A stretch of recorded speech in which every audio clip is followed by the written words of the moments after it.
petitions that have been prepared and filed with the county by taxpayers. By state law, you're required to have at least 50 taxpayers submit a petition requesting the project, and it sounds like from discussion, there's 61 taxpayers signed a petition to that. Then the resolution proceeds to approve the construction of the project through the lease. It approves general plans and specifications for the project, which you've also approved at earlier meetings. It determines that the rent under the lease is very reasonable, which is a finding required by statute, and authorizes the execution of the lease. Upon execution, there's a notice that is published. The resolution approves that.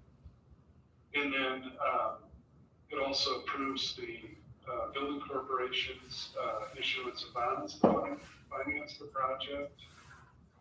And also the transfer of the site, the existing jail, the adjoining property that will be improved to the building corporation. And then finally, any other actions that are necessary to complete the project and the financing. So the building corporation is scheduled to meet Thursday. That is correct. That would be the final public approval with respect to financing. Construction bids have been advertised for and are scheduled to be received later this month, and that's going to be part of the second resolution. But with these final approvals this week from the building corporation and the commissioners, the financing will be approved in preparation for receipt of those bids. I'd be happy to answer any questions. Any questions from the board? No, I don't. That's a good explanation. We have no questions. So with the first part, Mr. Hall, would that be accepting the certified signatures from the taxpayers? That's all part of it. Yes. Or is it one and the same with the? I believe, Mr. Hall, our first resolution to adopt encompasses both those signatures as well as the lease and everything else, correct? Correct. Okay, that being said, before the board, we have resolution 2021-08 entitled Resolution of the Board of Commissioners of DuBois County, Indiana, receiving and approving the petition of taxpayers requesting the leasing of certain jail facilities and approving execution of lease and related matters. I will move that we approve the resolution in its current form. I'll second. Is there any other discussion? All in favor of the motion, say aye. Aye. Anyone opposed? The motion carries. We have a second resolution in front of us this morning. It's resolution number 2021-09, a resolution of the Board of Commissioners of DuBois County, Indiana, delaying the opening of bids related to the 2021 renovations and improvement project for the DuBois County Justice Campus. The bids were originally scheduled to be opened March 22nd, 2021 at 6 p.m. And the board has determined that it's best interest of the board to delay the opening of the bids for the project until March 26, 2021 at 10 a.m. That is the main action of this resolution. I believe advertisement has been, Notice has been sent to the media regarding this change. notice. And public, and I'm sorry, and the advertisement as well, correct? It'll be advertised this week. That is correct. So we've followed statute and the guidance of bond counsel, and this is a necessary step. I move that we approve this resolution to move the bid reception and opening date to March 26th. Second. Any other discussion? Hearing none, all in favor, say aye. Aye. Motion carries. I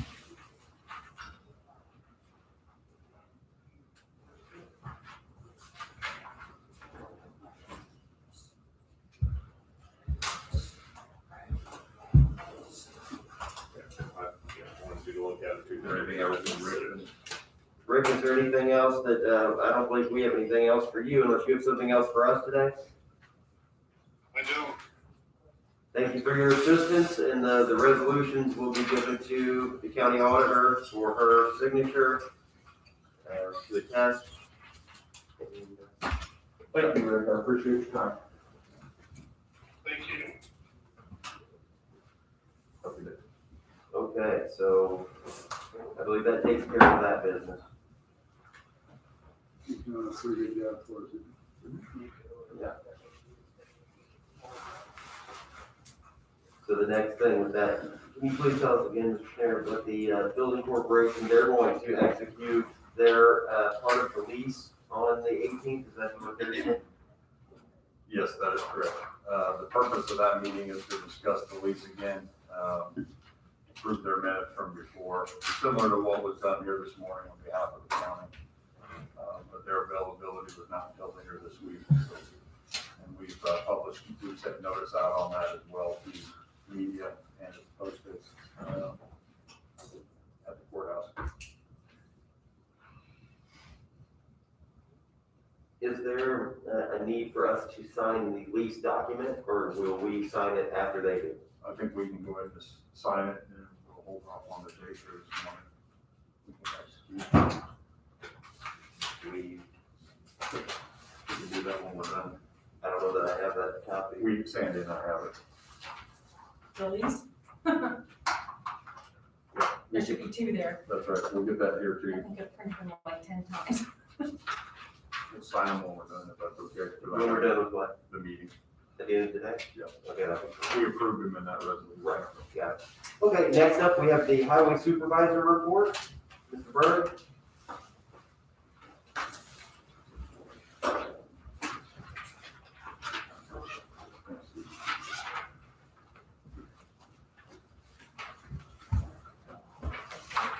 Thank you, good morning.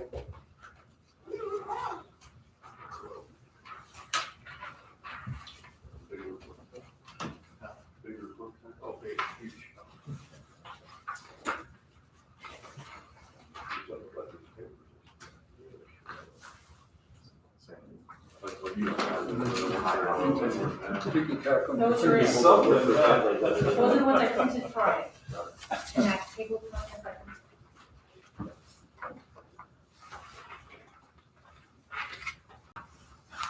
While I'm at it as well.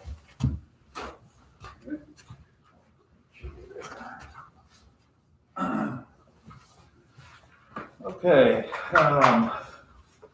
item one, appropriations for, the equipment.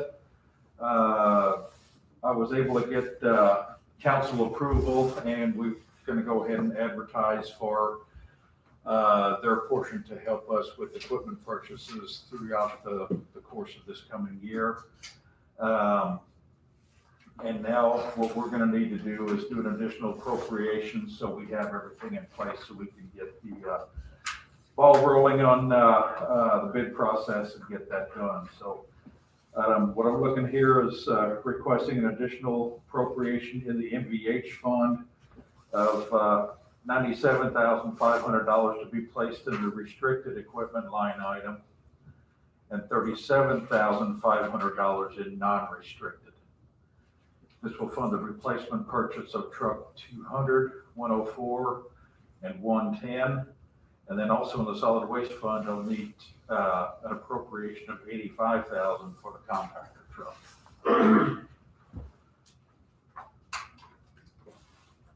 What trucks are these, please? 200 is a dump truck in District 3. 104 is a brine truck, and 110 is Brent's vehicle. So at this point, when we move the appropriation, if we approve you moving forward to the council with this request, do you bring quotes or bids back to us to review, or or after this, you make that selection on your own? The bids come in here. We still do the same, anytime like the same way we buy anything. I don't have a problem with this.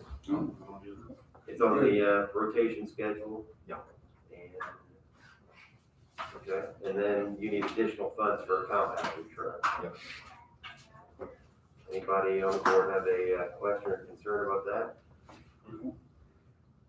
I move that we support the supervisor moving forward to the county council requesting additional appropriations as listed. One second. Any other discussion? All in favor? Aye. Motion carries. Thank you. Yes, sir. I handed out our activity summary for the work we did in 2020. I'm just going to do a quick glance over. This is for you all to take home and just look over. First page includes the hot mix projects that were done and the funds where those came from, seal coat projects, chip seal overlays, the new gravel road paving that was done, 800 West was completed last year. So we're now moving on to County Road 720 East. The patching and repair, these are areas that where chip seals and some blacktops got into really bad shape. We went in through either dug out some of these areas or took a grader and ripped up the pavement, added stone base to it to give it more structure, and then re-chip and sealed that road. So that was about little over $800,000 worth. So that's something that we do every year. And then the next page, you can see the year in review, the total money that was spent for paving and resurfacing and repairs and that type of thing. Then we have a bridge section, a culvert section, center line road striping that was done, and also road sign and road marker replacements and improvements. Then from there on, everything is broken down that was basically spent per township. So if you're interested in what happened in Columbia or something like that, everything is carried forward down there so we have an idea. So that's pretty much the summary in short detail anyway. So. How do you make a determination on fog line striping? Because some county roads get it, some don't. Is it based on traffic counts? Traffic counts, yeah. Yeah, the edge line, I believe that has to have a vehicle count of 900 a day to qualify for a wide edge line. But as far as the center lines itself, when they start to diminish, start to get down, we usually try to have enough paint on hand where we can keep those things maintained and keep it to where, the public can see them safely. So with the white line, if we have a 900 traffic count, it must be there. Is that, and then? That's kind of our standard. Oh, that's just our standard. I didn't know if it was a rule or something. Yeah. Okay. On Kellerville, south of 400, there's an S. It looks like one part of the road where people, go too far to the right one way and to the left one way. It looks like, to me, I've always thought it was dangerous. I don't remember anybody ever wrecking there that I can remember. Maybe into the bank one time, but it wore off pretty much there, just the bug in the air. Yeah. And I also see that you extended the Kellerville and 420 sign.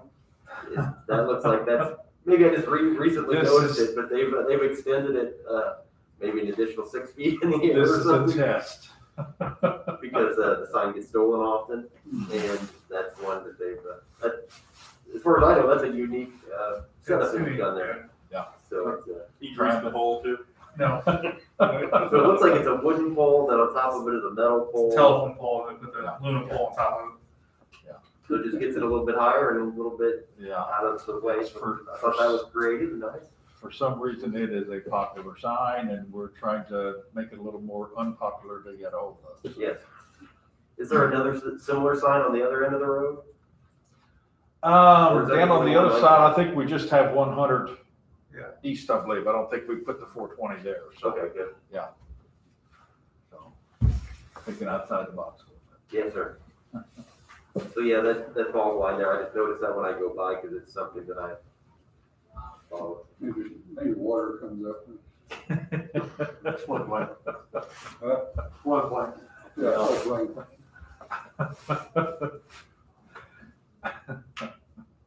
not up there. No, not there, no.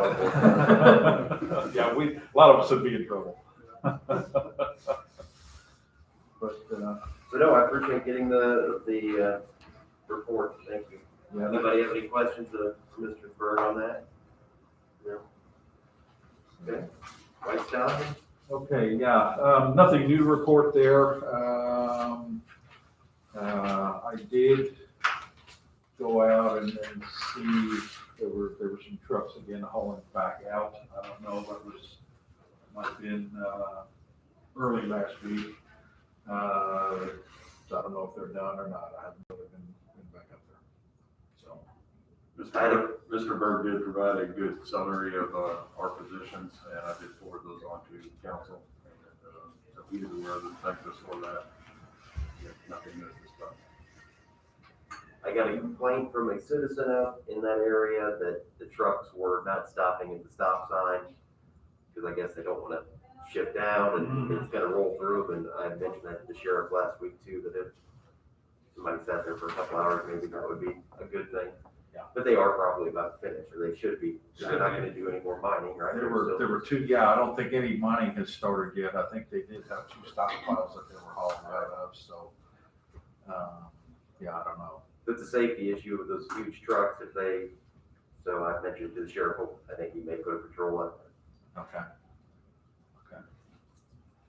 Thank you, Mr. Burke. You bet. Highway engineer report?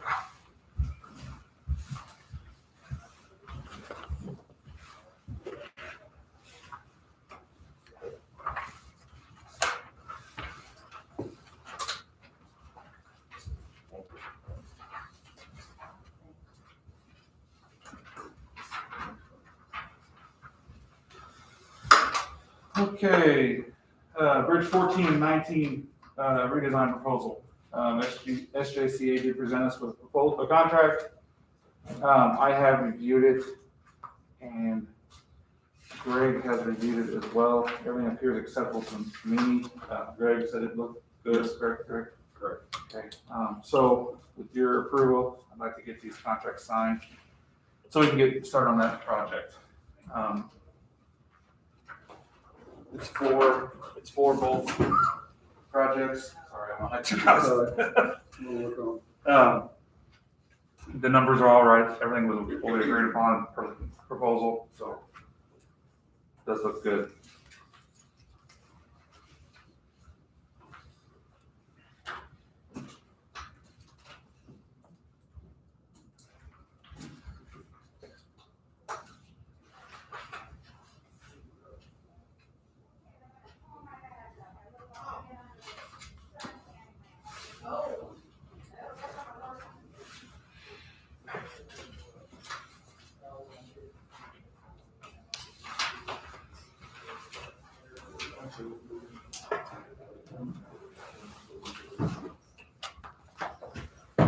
So does the consultant have multiple locations around the state?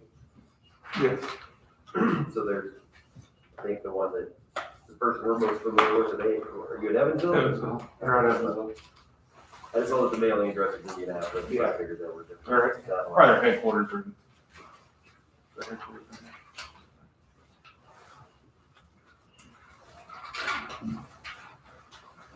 Well, I don't have any, issues with the contract.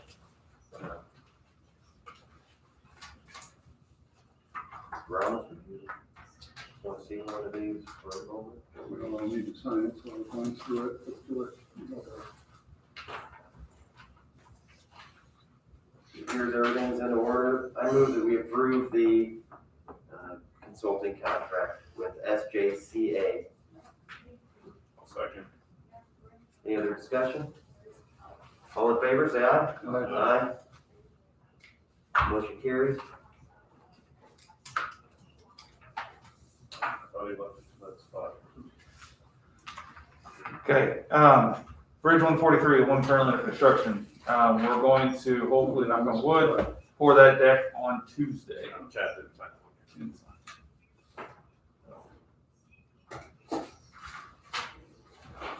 So we'll pour that deck on Tuesday.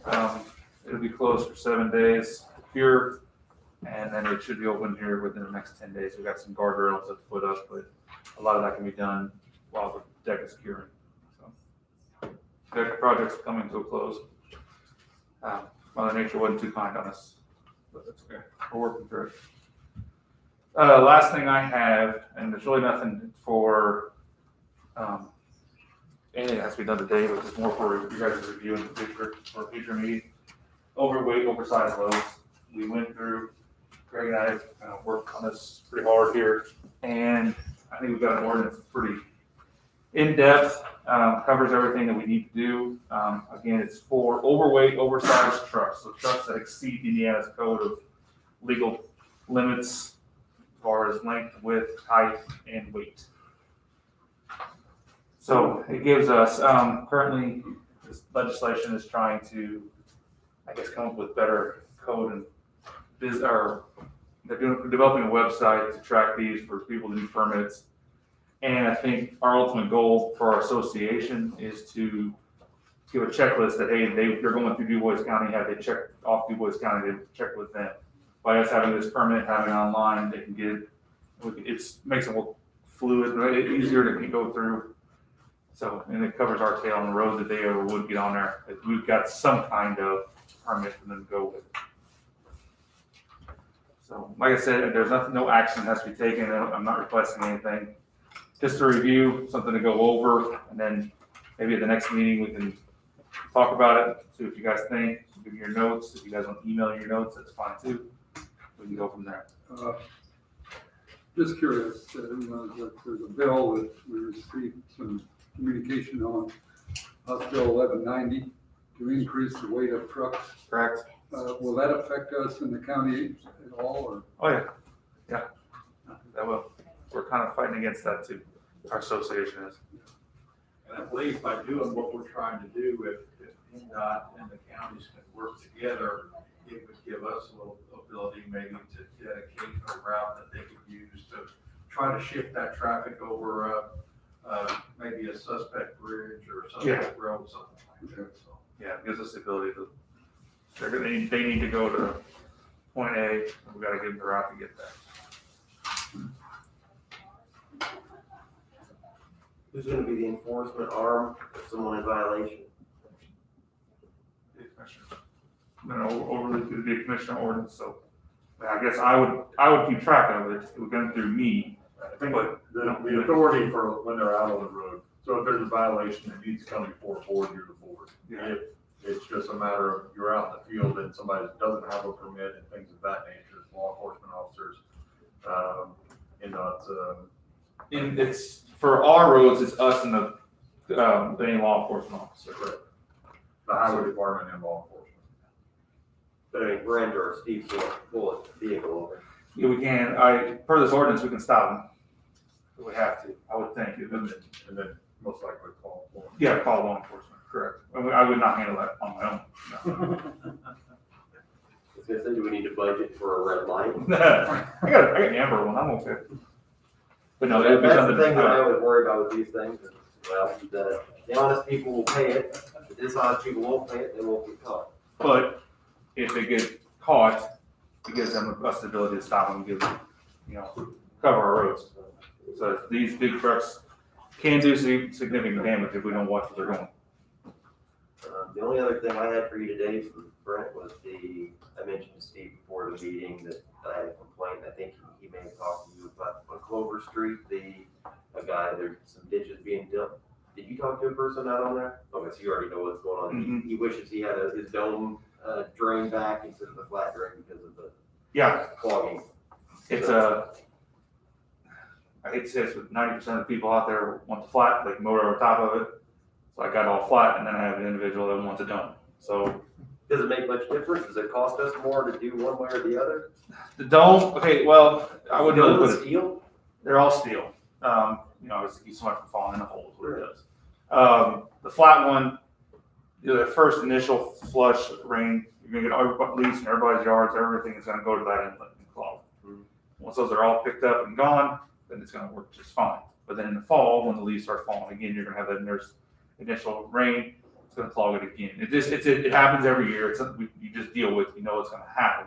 The dome inlet will work, it does keep some of the leaves, as the leaves get down in the water, it can still go over top of it. But if you put a bunch of leaves, it's still gonna work, it's still gonna do the same thing. So it's kind of a balancing act. 90% of the people out there are gonna want the flat, a few of them are gonna want the dome. I didn't know how, you just put them in and go. But we can definitely change it. I told them we'd look into it, so. If it doesn't cost us a whole lot more to do it, and it makes one customer happier, and we're out there anyway, then I would say do it. If it's an expense or a big burden on us and we're not gonna be out there, then I said we don't do it. Yeah. It's one of those things that if I put a dome in, I don't want a phone call next spring saying we're clogged again. It's an inlet, it's meant to catch leaves. Yeah. So, I just wanted to, when somebody calls me, I want Yeah. to give it a consideration and talk to people about it. So you're not doing anything with this ordinance, you're just reviewing it for now? they're reviewing it for hopefully next meeting. Anything else, Mr. Reynolds? Nope. Thanks, There sir. you go. Okay, so we have a little bit of time here.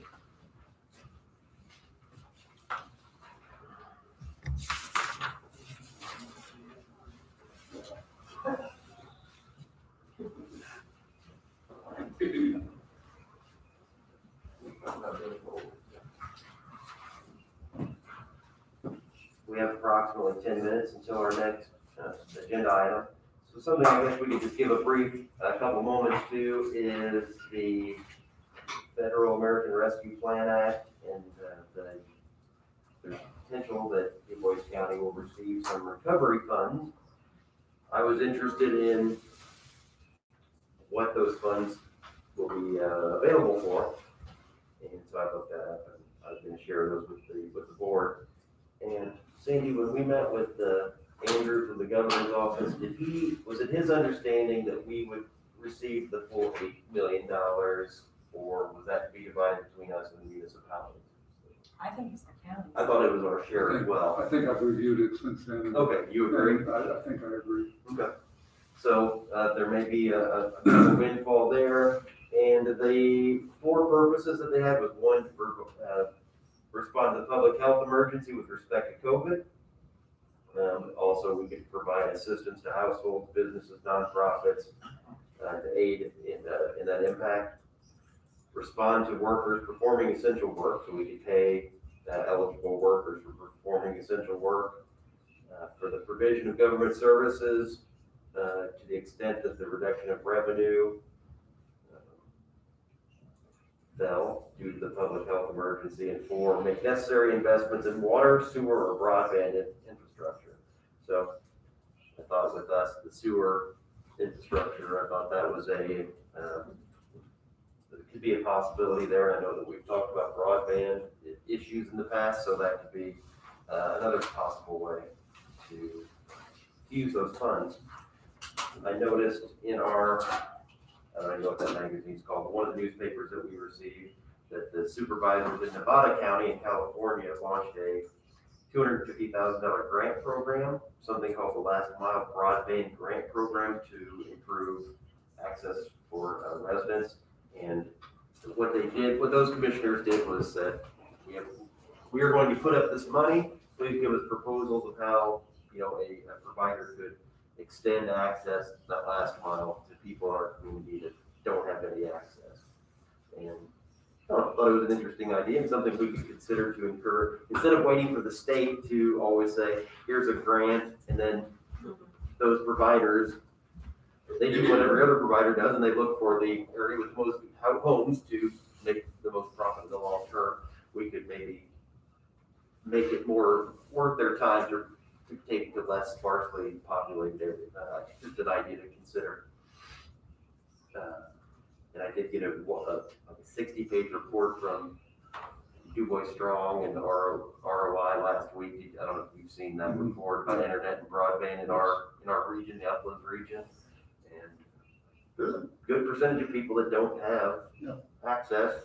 And so, and those that do have access are well below the FCC minimum to be considered high-speed broadband, so I think there's definitely a need for that. Did, either of you have any comments on that act? No, I don't, I think, look forward to it coming down the pipe and make sure that these regulations or stipulations on how we spend the money, or we understand it all and move forward. Regarding the Community Correct Connections for People with Disabilities grant, at the previous meeting, the board gave me consent to sign some documents with them. I've signed the grant agreement with the state, and we are still working on a sub-recipient agreement that we have to have with CSRS, who is our partner on the grant. So we've got part of it taken care of, and we're working on the second part of that. When we get the sub-recipient document taken care of, then they will provide us with the funding so we can get the project moving.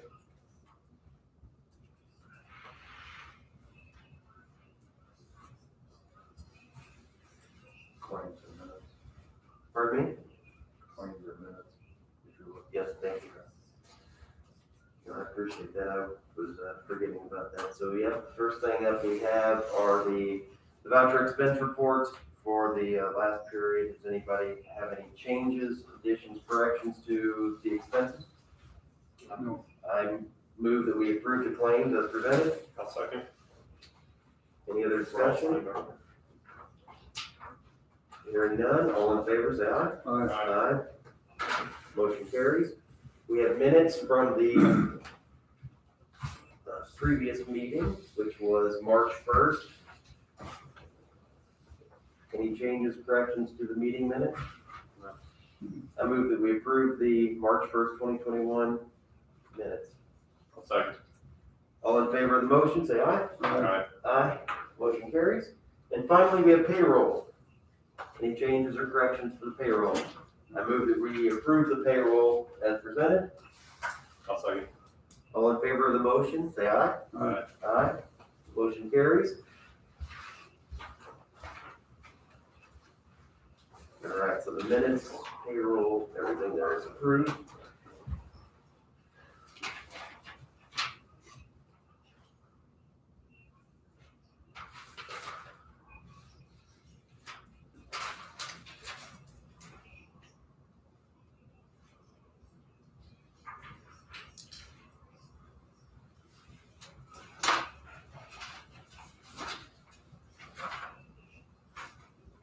Mr. Schneider, do you have any business that we can attend to at this time, or should we hold off on for later? I do not at this time. How about for the county auditor? I think mine on the end of the agenda. Okay. I just stuck there so we would not do it. Mr. Ramos, we have about 5 minutes. Do you have anything? No, not other than what's on the agenda. I don't think I had a radios meeting last week, and that was my first one, so I'm just getting acclimated there. A lot of good information there, but we talked about the hunting report there in Du Bois County and other activity going on in the county, or in the region. But like I said, that's my first one, so I'm getting acclimated to that, so. Other than that, there wasn't a lot went on the last 2 weeks.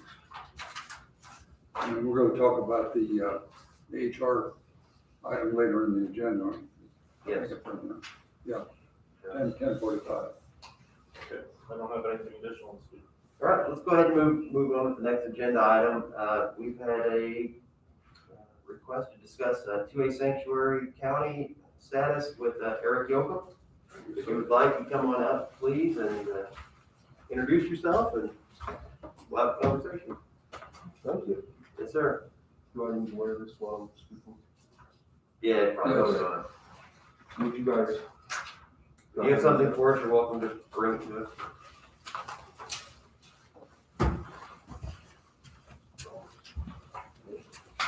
Thank you.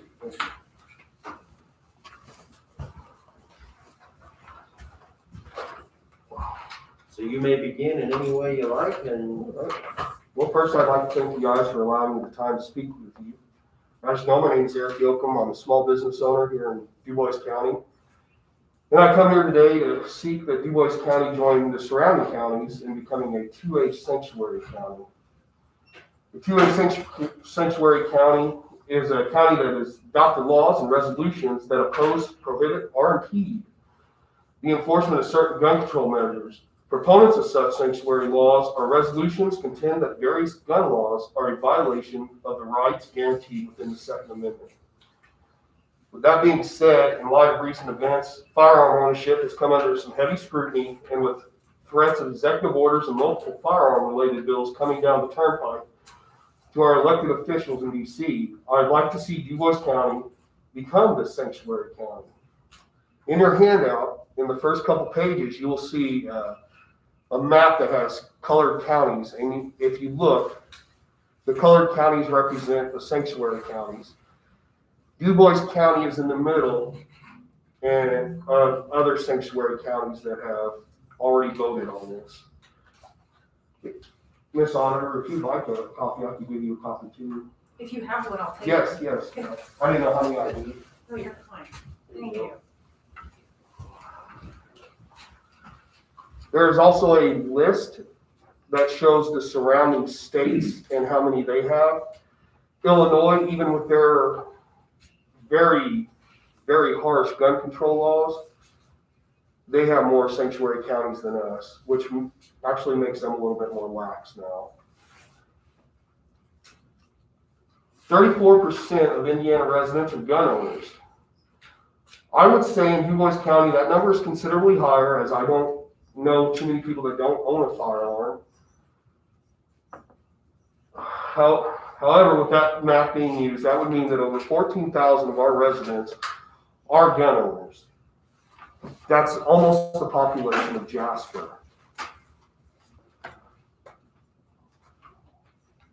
House Bills H.R. 8, H.R. 127, and H.R. 1446, which have been proposed recently and are actually in office today, be looked at by our own officials in D.C. They propose such things as shotgun shells that would be no larger than a .410.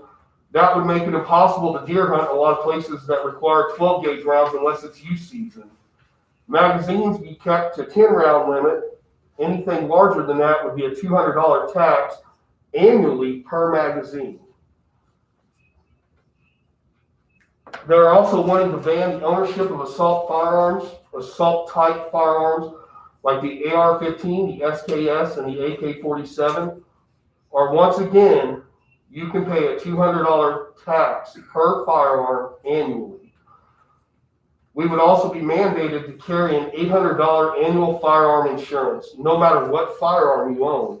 It wouldn't matter if you owned a $200 gun or a $700 gun. They would impose an $800 insurance. who are you saying would do that? The government, that's the federal government, and HR 127 is what they're proposing that to.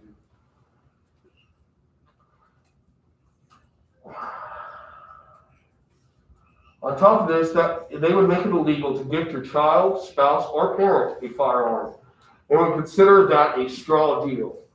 If you're not familiar with what a straw deal is, it's when you go out and say your wife, husband, whatever, went and bought you a firearm and then gave it to you, or you go in and you're buying a firearm knowingly or wittingly for somebody else. That's a straw deal.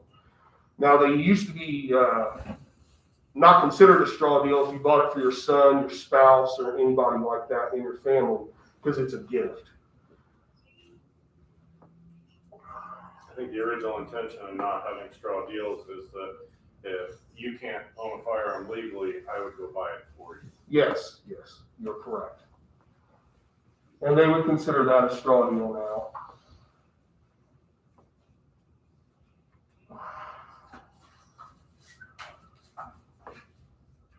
You may be asking yourself what the proposal for penalty is in HR 127.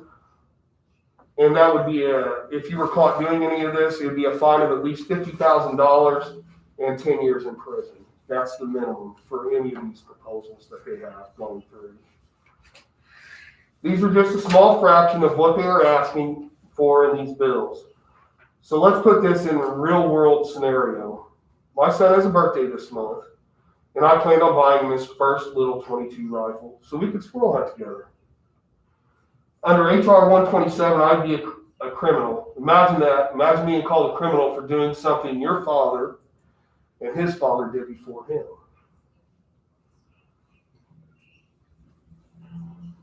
These laws only hurt those who can't afford the tax and turn otherwise honest and kind Du Bois County residents into criminals.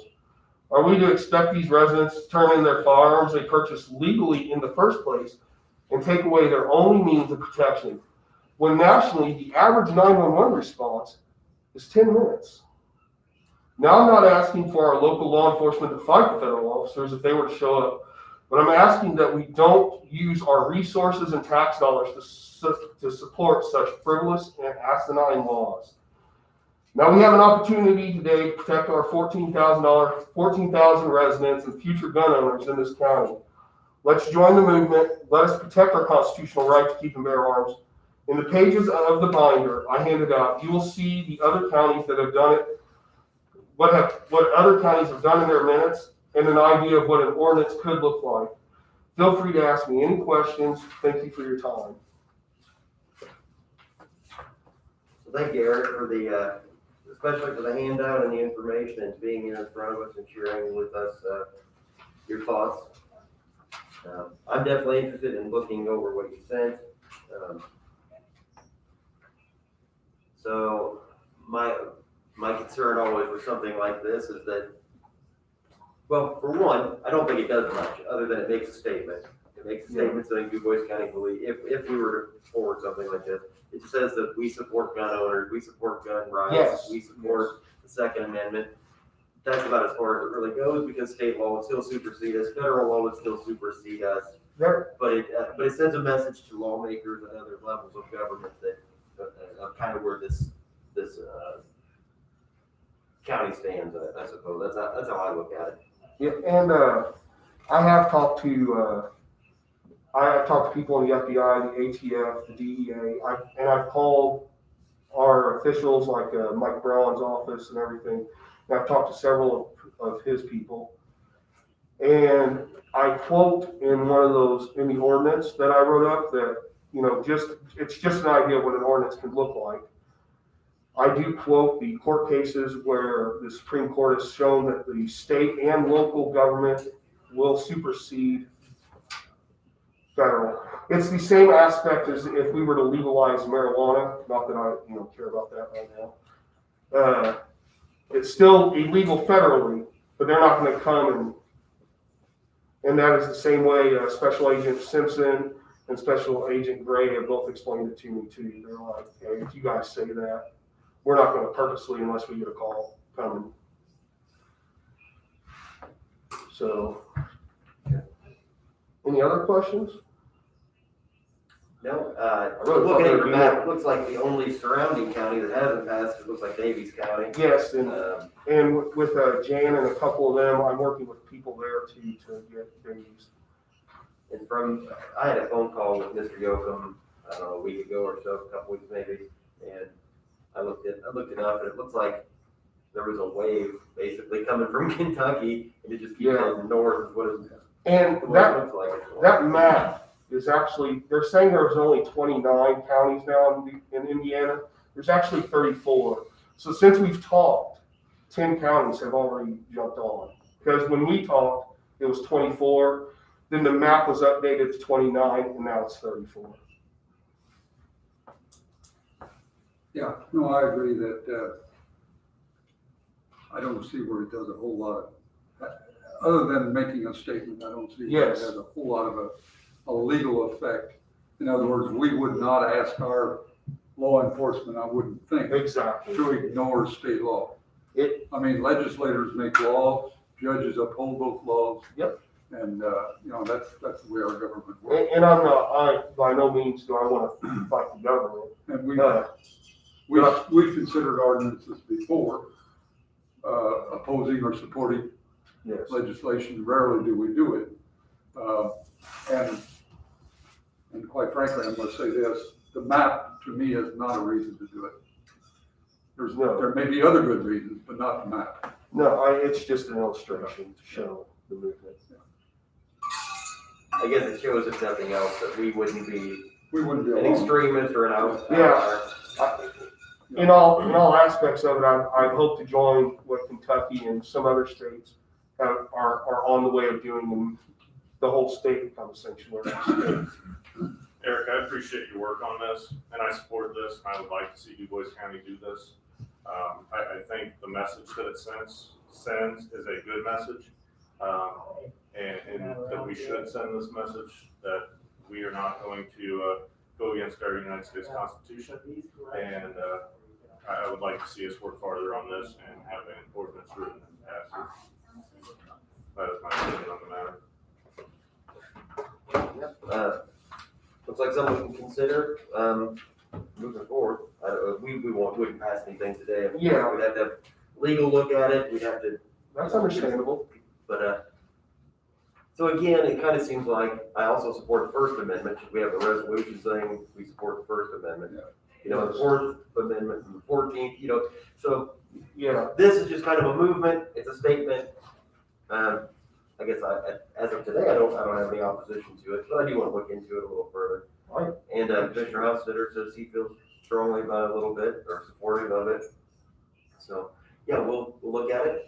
And the ordinance that, or the resolution that you put forth is something that you just kind of cobbled together from other sources and. Yeah, I'm actually working with a group of individuals that also include lawyers, paralegals. So when you look at it, you'll notice that I have been working with others. And what we're doing is we're trying to not just work in Indiana, but also Illinois, Kentucky, Ohio, surrounding Midwest areas. And this way, we keep the movement going. Did I hear you say in the beginning that the ordinance that you would propose would make some statement to the effect that we would oppose all kinds of gun regulation? I don't, okay, so here's something else. I do not want to change the laws as they are today. The laws as they are today. Basically, I believe in background checks, just to get my carry permit, which I don't know if any of you have it, you've got to get a federal background check, you got to get state, you got to get local, because you get the federal background check whenever you buy the sidearm weapon. And then if you want a carry permit, Indiana does a state and local. And I do believe in those. I also don't believe everybody should have a machine gun or a suppressor. I'm not a radical by any means. The only thing I just don't want to see what they're doing, what they're putting down the turnpike now. I want to be able to give my son a 22. I want to be able to have a 12 gauge and hunt, which the reasoning for their 12 gauge is because they're trying to outlaw anything that's a 50 caliber, or which a 12 gauge would be considered a 50.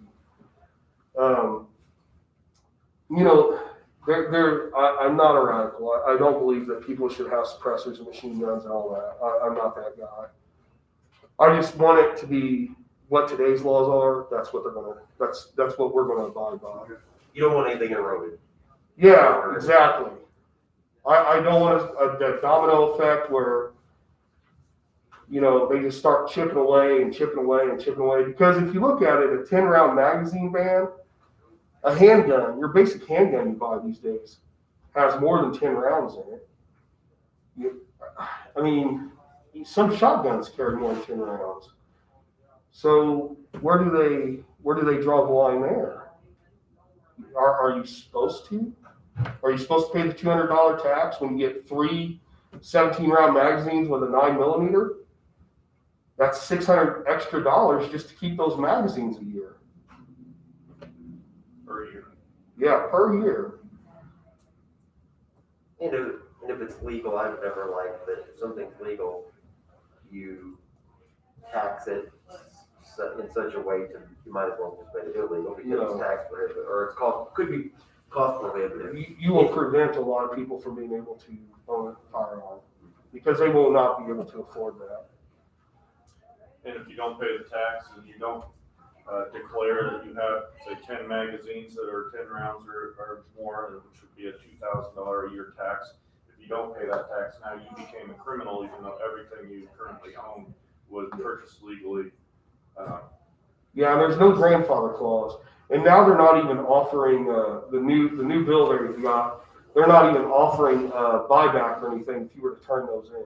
If you were to turn your magazines in, your ARs and all that, they're trying to get it now where they don't even have to pay you for it. You just turn it in. And just for full disclosure, how far has that bill actually made it? It's supposed to, the HR 127 has already made it through, I'm sorry, I know it's on its second, wherever it goes after it's already been voted on once. It's past that, they actually got I believe it was 10 or 14 Republicans to sign off on it. So, that's already passed through one time. Okay. I'm not a political guy, so I don't know. Do you have Eric's contact information? I do. I know how to get in touch with him. You have my number, right? You can just send me Yes, a sir. text message with your name and number on it, and Yes, sir. I'll get in touch with you and we'll try to get this written. All right. Thanks, appreciate it. I appreciate you guys' time. Have a good day. Thank you. Thanks everyone for listening. See you, Mr. Ryan. Mr. Blessinger. All right, it's 9:30. Bryce Conway, you have something for Chalk Walk? Yes, I do. Thank you so much. Good morning. Good morning. Good morning.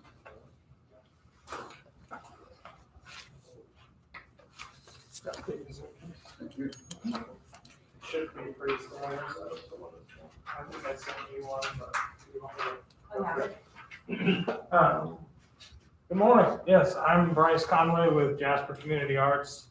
We're planning to do another in-person chalk walk this year. This will be our 18th. And as we've done before, I'm seeking permission to use the basement restrooms here, or not here, actually at the courthouse, and then the northeast part of the lawn. That's what they usually use for the music booth where they play. Like stuff we got on our iPod for the kids, and sometimes they do other entertainment. I provide a map. That's changing, but obviously where we keep obviously where the bathrooms aren't changing, and then where we keep the entertainment isn't changing. But just if you're curious, so we can keep doing it in person. We're trying to spread everything out. We're cutting out things that maybe we've had in the past that aren't necessarily related to like the arts and crafts, which stinks. I want to have those, but with the promise that we'll add those back in next year when we're a little safer. But everything's gonna be social distanced. I've counted all the squares, and basically the way we'll do it is we'll go every other, and then as somebody leaves, they have to check out, and then we can open up the squares that were in between those people. So we can still have the same number of participants as we had before, just when they're there chalking, we'll keep them spread out. Ideally the same. That's the plan at least. So if you have any questions, I'm happy to answer them, but otherwise that's pretty much all I'm here for today.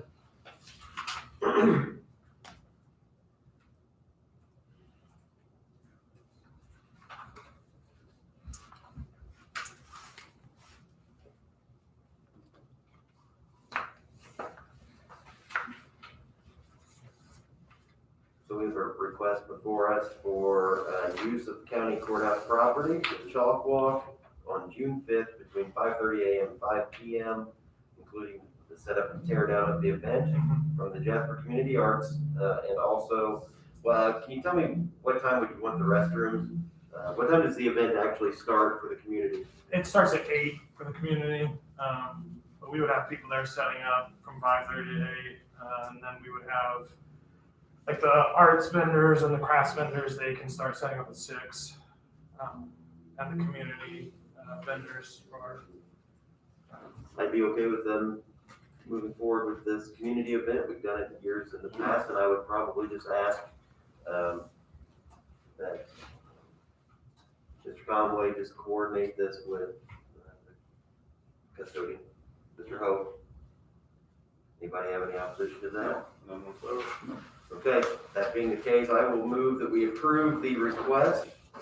And we do have an agreement here from Justice Community Arts to use the courthouse facility and basement restrooms on June 5th and June 12th being a backup.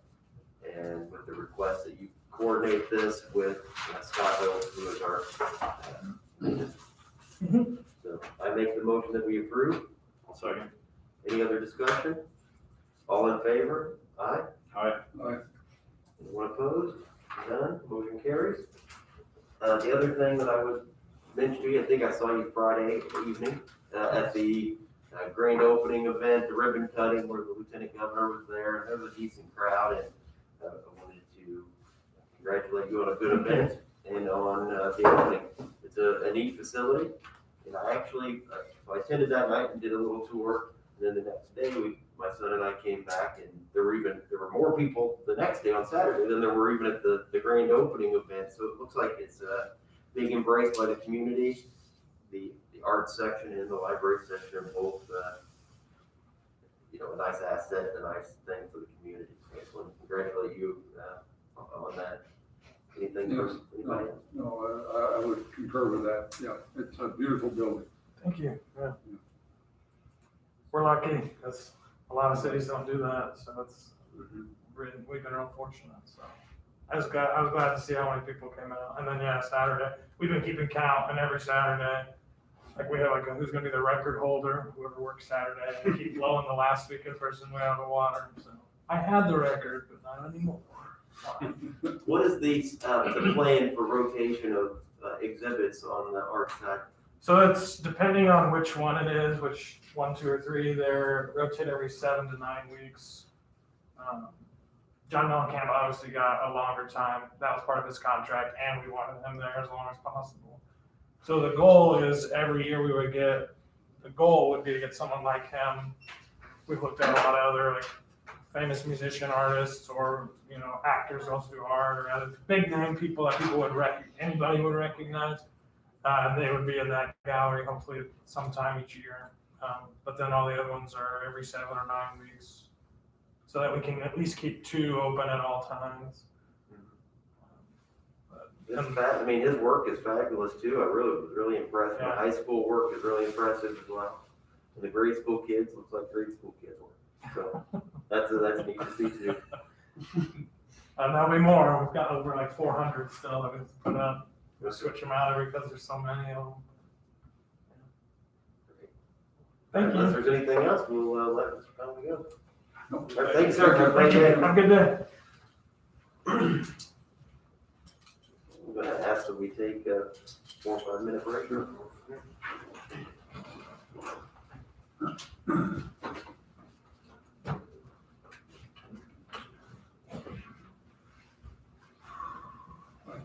Hi.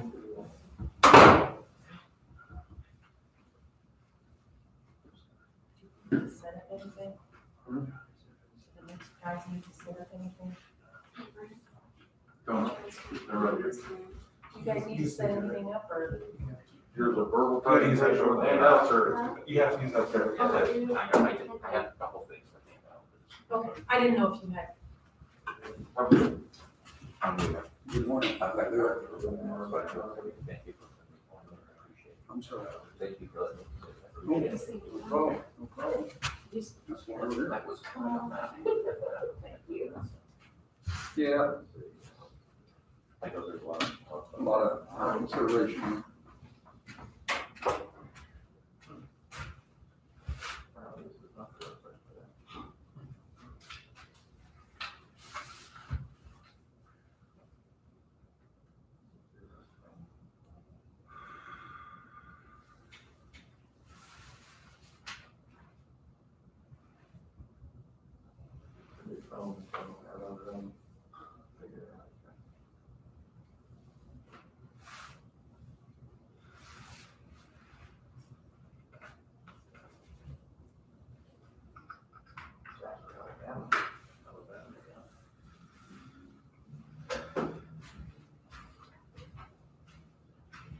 Your teammates are.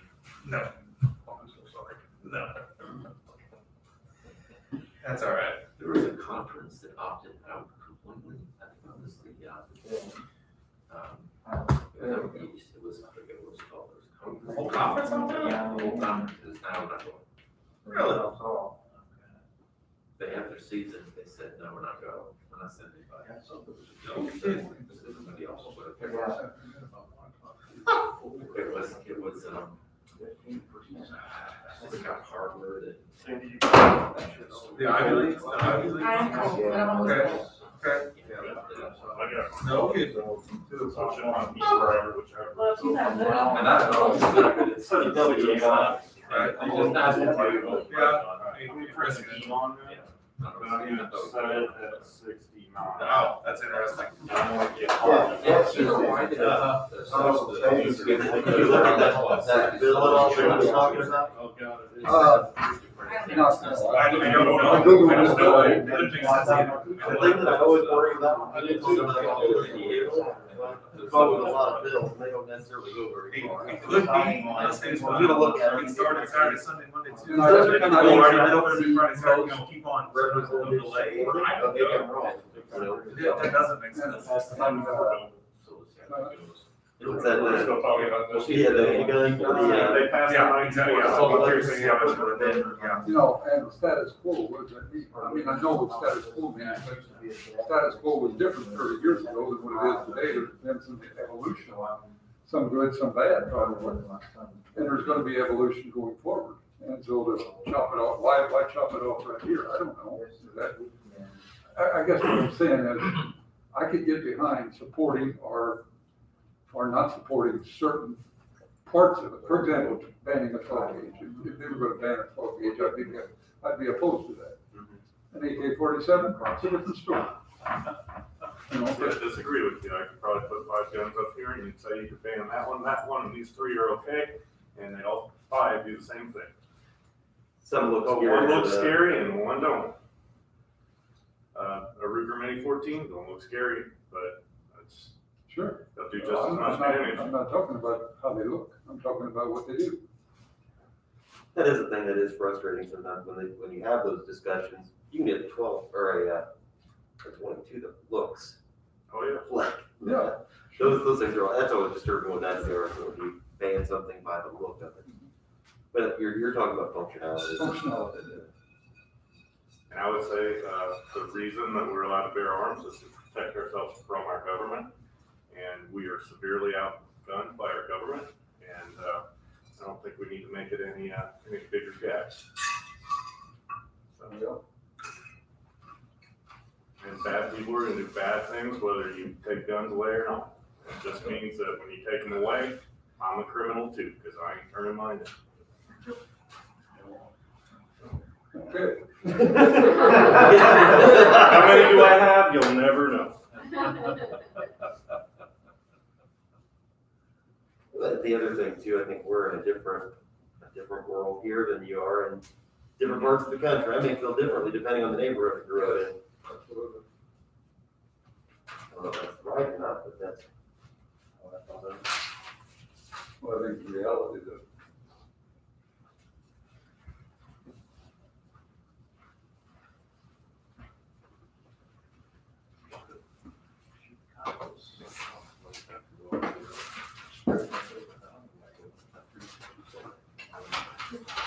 Brent, I don't know, or Steve, either of you, I don't know if any of you care about this, but I got a letter from TC Energy that they're gonna be doing work on the Celestine compressor station.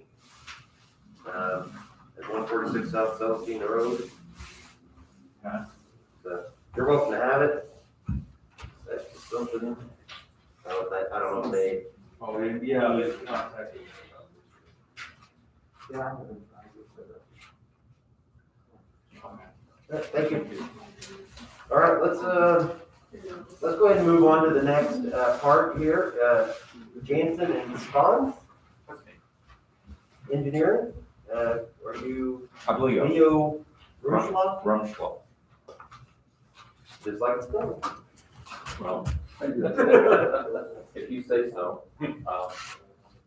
Frau Meiser was We're there. German, we can handle that. I appreciate that. I just call myself Leo because nobody can pronounce my last name. But I am Leo Schlum with Jansen Spons Engineering. We're a mid-sized civil engineering company from Columbus, Indiana, and Indianapolis, Indiana. I've been trying to expand our services to different parts of the state. I've been talking with our highway department for some time, and I thought it was time to come in and introduce myself to the commissioners and make sure that you know what we're capable of doing. I like to say that we can do anything that your highway department needs. That's my statement of our claim to fame. And but we had a pretty good staff that I want to be able to tell you something about. We also have not just the Indianapolis and Columbus offices. We have some sales offices in Chicago. We have one in Toronto, Canada. We have one in Florida. And the reason for that is that we do a lot of design build work. And design build tend to be some of the bigger, more complex projects. We have a lot of work in all around the country as far as that goes. Myself, I'm in charge of the bridge inspection department. We actually don't have any full-time sales staff. I'm not a trained salesman. I'm a trained engineer, but they sent us out to dig up some work for the company. Now, our founder was Leo Spons, no relation to me, but he founded the company in 1978. One of the things about Leo Spons that he was very, very close to the construction industry. So he wasn't just an engineer. He was a builder first and foremost. And because of that, we got a heavy start in the design build industry before other people did. We are working on two different sections of I-69 right now. One's on the south side of Indianapolis. The other is the actual rebuild of the downtown spaghetti loop. We also did design of the Patoka River. I-69 over Patoka River, which was just finished a couple years ago, I guess. But there's something else that's a little bit unusual with the company. We tend to be involved because of our context with the construction industry. We tend to be involved in a lot of mistakes that happen. So when there's a mistake in construction, we're always looking for a design engineer that maybe knows a little bit more and knows how to interpret some of the specs in a different way. For instance, a couple years ago, you may have heard that there was a pedestrian bridge that collapsed in Florida. I'm sorry, I'm having trouble breathing. We were called to assist with the investigation of that pedestrian bridge in Florida. So we're working on that right now. There's still lawsuits involved, and I'm sorry that I don't have any firsthand knowledge about that, but we do have staff that are working on that.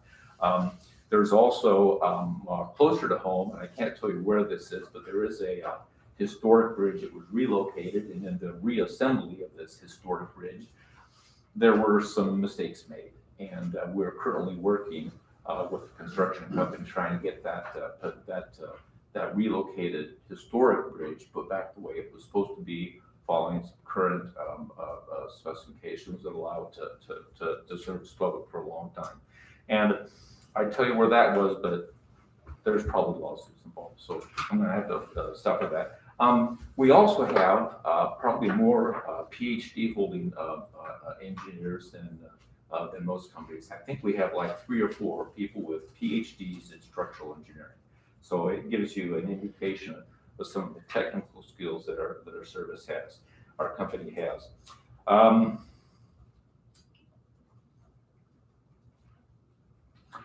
We also just achieved our quality certification. We are certified with ISO 9001. And the reason for that is when you're doing international work, many of the government agencies require some sort of certification that you're actually following some quality procedures. So we have ISO 9001 certification, and that's from an organization called the Bureau Veritas. And what that means is that we have a process whereby every report that we write and every line or drawing that we create, every calculation that is made, is not just made by one person, but reviewed by a second one. And that gives the owners greater confidence they're actually getting a good product. The brochure that you have in front of you is not it's not our corporate international brochure. That's our Indiana brochures. It includes a couple good design, bridge designs and road, roundabout projects that we've been working on, that are completed successfully by clients. And now, for Lloyd County, you have a county engineer that does design work, and I understand that that probably limits the opportunities that we have to help here.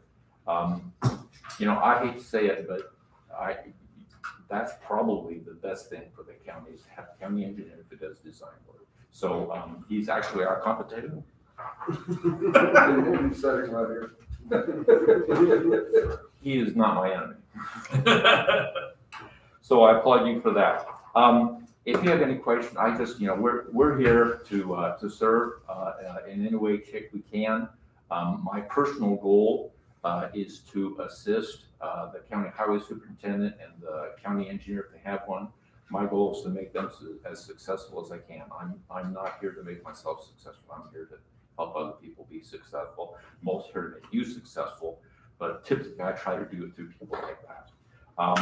We can do anything that your highway department will want. There's a lot of services we don't provide, but we are here to help your highway department. If you have any questions, I told you I wouldn't talk for 15 minutes. Brent, are they, was this company part of the, last time we had bridge inspection, companies that when we put out a proposal, are they one that we send it to? For bridge inspection, it's not, we don't send them bridge inspections out. Bridge inspections are advertised through INDOT's website. And they would, And they whoever review wants to Yeah. apply would apply. So it was available. It's always been available. Have they? Or do you? They have- It's coming up. it's advertised right now. They I have. didn't know about previously they were at. Okay. Okay. Gentlemen, ladies. And Commissioner Ostetter? I don't think I have any questions. I do see that you have a lot of roundabouts that you've designed. We We- don't have any of those yet. We've done a few. We've done a few, yes. Do they fit in the standard? Okay, so you got a four-way stop now, you turn it into a roundabout. Has a fit there, or do you need additional property? How big? Typically, there is some acquisition of property, but sometimes it's not. And I live in Washington County. They just built a brand new bypass around the city of Salem, Indiana. And, here it is 2 years later, they're actually taking one of the two-way stop intersections and making it into a roundabout. Now, that's not just a local road.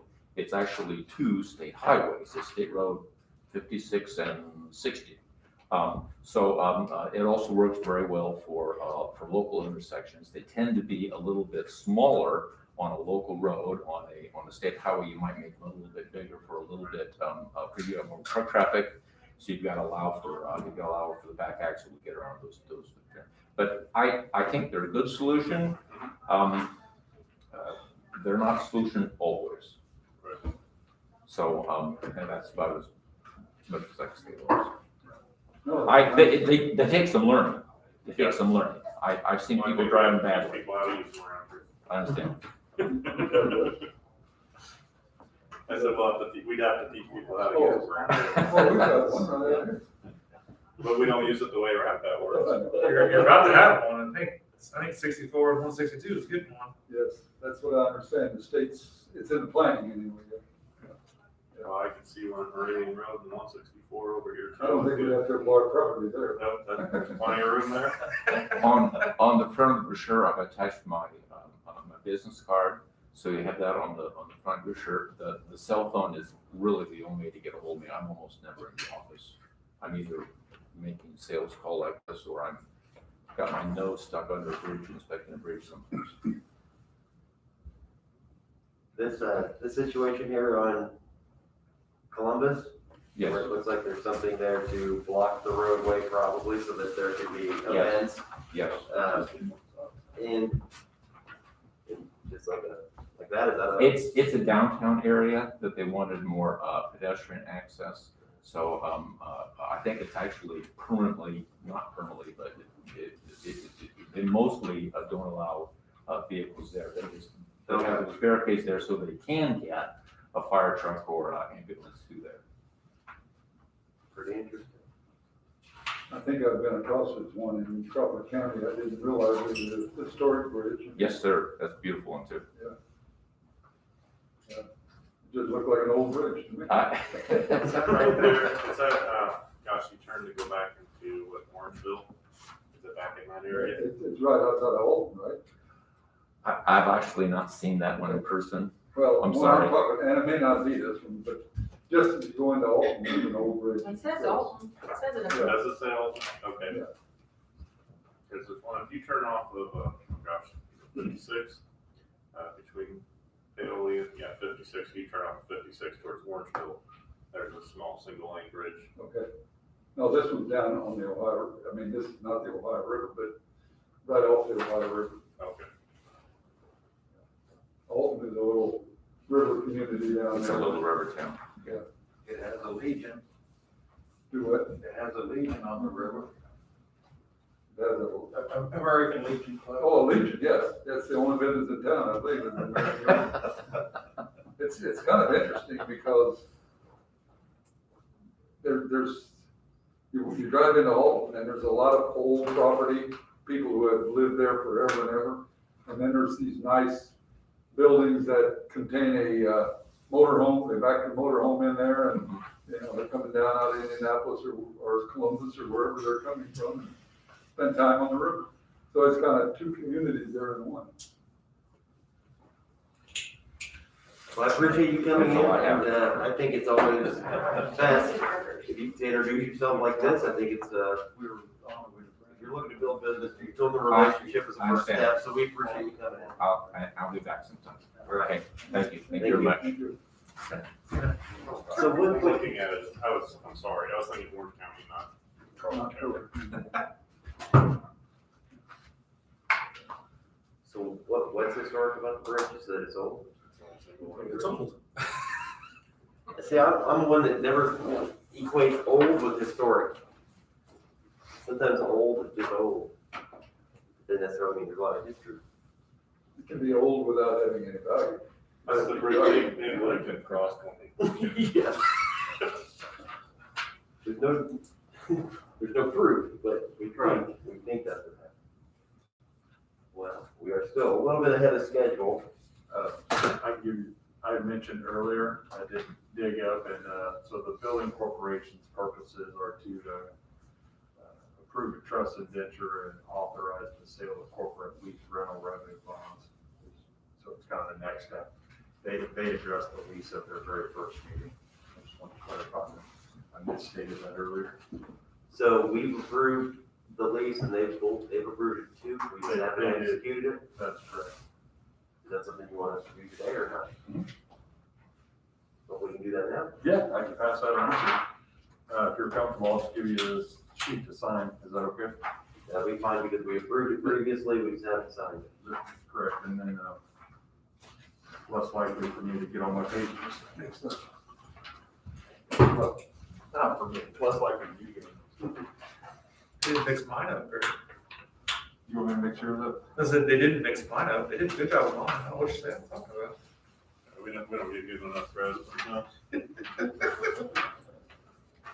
I don't know if that's right, it's bad there. Sandy did a good job getting them all put together, and I want to keep them that way. I'm gonna go to See my host, I think it went through. I don't know, I just bring these pen anymore, sign everything that way. that used to be taboo, how to use black. Now it's the other way around. With the bank, they came and, Brent's wife brought me about 70 blue pins last week. She threw them with that, sign everything with it. So that's what we're doing now.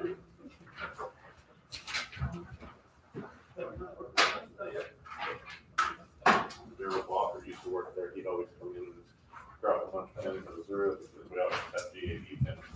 You know, oh, I'll be a GAB. So here, get you some good pins. Well, the next thing up is, employee classification changes, and it says Sean Warner, but I don't see Sean Warner.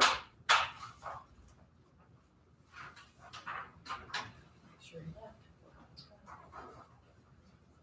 One thing I will bring up is they had a vaccination clinic this weekend, you can tell us more about it. Yeah, Sean left. I know they had some electrical problems in the morning, like I think the power had gone out on, but I Or is it- Was that as a result of that accident? yes. Yes. It's somebody must hit a power line or something. I don't know if it was an accident, it's pretty far away, but I mean, it was It was an over accident on of 56. 56, Near by our- Bushville. Okay. That intersection. I think it knocked the power out. Cheater intersection. The one with the flashing. Cheater light? intersection? Yeah. With the one where the flashing light is there, that intersection? The home of the future roundabout, That'll probably be one there too. You're right. and the St. Charles with 15th, that's another proposed location.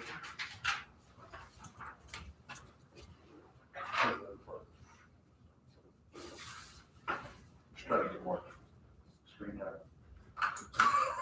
Showing the good signs. We're zooming in on it.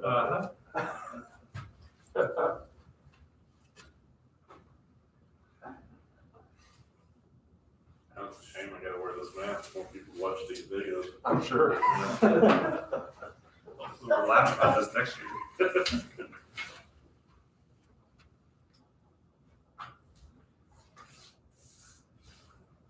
I don't know what we're gonna do, we all have to sit back up here together. I miss Greg. John will just call me someday.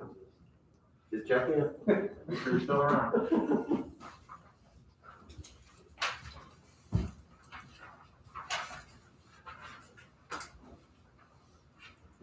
There you go. Right on time. By the way, best I could tell, that bill has no actions associated with it. It's just been introduced. That reminds me of every year, beginning of the state session, people say, what do you think about a given bill? And I'm like, I don't, the first couple of weeks, I don't think of anything, because most of them are, anything that's extreme will not be committing most of them. It was introduced in January. And, Ms. Warner, please, approach, and you're here to discuss employee classification changes and maybe a part-time employee request. Yeah, so the employee classification changes, we decided just to go ahead and post the same position that we had last time, just so we wouldn't have to get the changes done. Yeah, I do need to request the part-time help for a septic inspector. So we quickly learned that my position has taken way more time, and I don't have near as much time to fill in and to help with the septic inspections.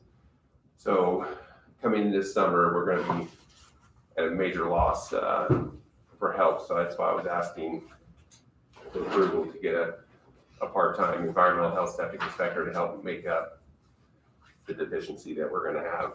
We're in the process of hiring another full-time food inspector. If, the future allows or time allows, we can maybe get the two cross-trained to where if one was off or needed to be out of the office for a little bit, we could get the other one to maybe fill in. But it's not something they could do permanently. So that's why we're asking for a temporary, or not a temporary, a part-time septic inspector. So when you took over as director, or if I remember correctly, please correct me if I'm wrong. One thing that you really liked about working at the health department was you liked being out in the field. You liked doing the septic, meeting with people that were installing and those kind of things. Is that correct? That's That's correct. something that you like. Due to the nature of your work, that you just don't have time for that. You need additional assistance with that or someone Yes. to do it. And I mean, I've been doing it kind of all along, and it's, as, I don't know if you can see my timesheet or not, but we've been working tremendous hours just to get it done to, if it ever does slow down, then I may have more time to help it. It's just not gonna be something that we're gonna be, we've had 3 full-time people doing it, and we dropped to 2, and now we're down to 1, so then I'm still doing both jobs. So if we can get the new food inspector hired, get them trained in to focus mainly on food, and then Christina would take over the other portion of food that the other one can't manage, and then she would take care of all the other environmental work except the septic, and then we would just have to focus on this part-time septic inspector. In the summertime, I plan on, maybe ramping them up to 4 days, and in the wintertime, taking them down to 2 days. It's gonna even out in the end, make it a 3-day position, because in the summertime, obviously, I'm gonna need them more than in the winter. Who do you think is gonna, apply for a position like this? I mean, I don't know until I post it, but I mean, I'm thinking, you know, maybe somebody that wants to semi-retire, that just wants some hours, don't really need the benefits. I mean, who knows? I mean, somebody that, has a husband or wife that has benefits and they just want to work a few hours a week. I mean, we don't know until we post it and see what we get. If we get nobody, then, you know, then we have to look at Plan B. And what's gonna be the primary, This person role? would Is it focus septic or? the septic inspections to take that away from me, because I really haven't had a chance to get somebody trained in on it. So there might be any number of people in the construction industry, as you talked about, that. We know wanna have- about that. We want to have somebody that has a more of an environmental health focus, kind of like I did, but we know that might be difficult, but, you know, obviously, we always try to find somebody with the experience or degree first, and then we drop down to somebody that has related experience. So anybody, you know, even like a part-time surveyor that has the capabilities of learning GPS, and a lot of it is, you know, location as far as drawings and things like that. As far as the inspection, the code is something that, you know, you just have to sit down and learn and digest and understand it. So, yeah, those are the kind of people we'll be looking for. But So you said at one time you had three, not doing that, 3 environmental. yeah, so myself, I was doing everything environmental, and then the 2 food inspectors were handling that. We have 300 to 350 establishments, so we go in twice every year. That's, you know, 700 inspections for 2 people. We think we can get about 75% of that, 60 to 75% of that done with 1 individual, and then Christina, the other environmentalist I have now, she would do the other portion that the 1 couldn't handle, and then she would take over the pools, tattoo, animal bites, vector control, complaints, housing, all that other environmental stuff that would need to be, that I used to do, plus the septic. And then we would just leave this septic inspector to focus on the septic portion of it. What I was getting at was that we went from 3 to 2 to 1. We didn't lose positions. They just were reassigned to do other things. Is that right? So my position, we did reclassify it as a immunizations clerk.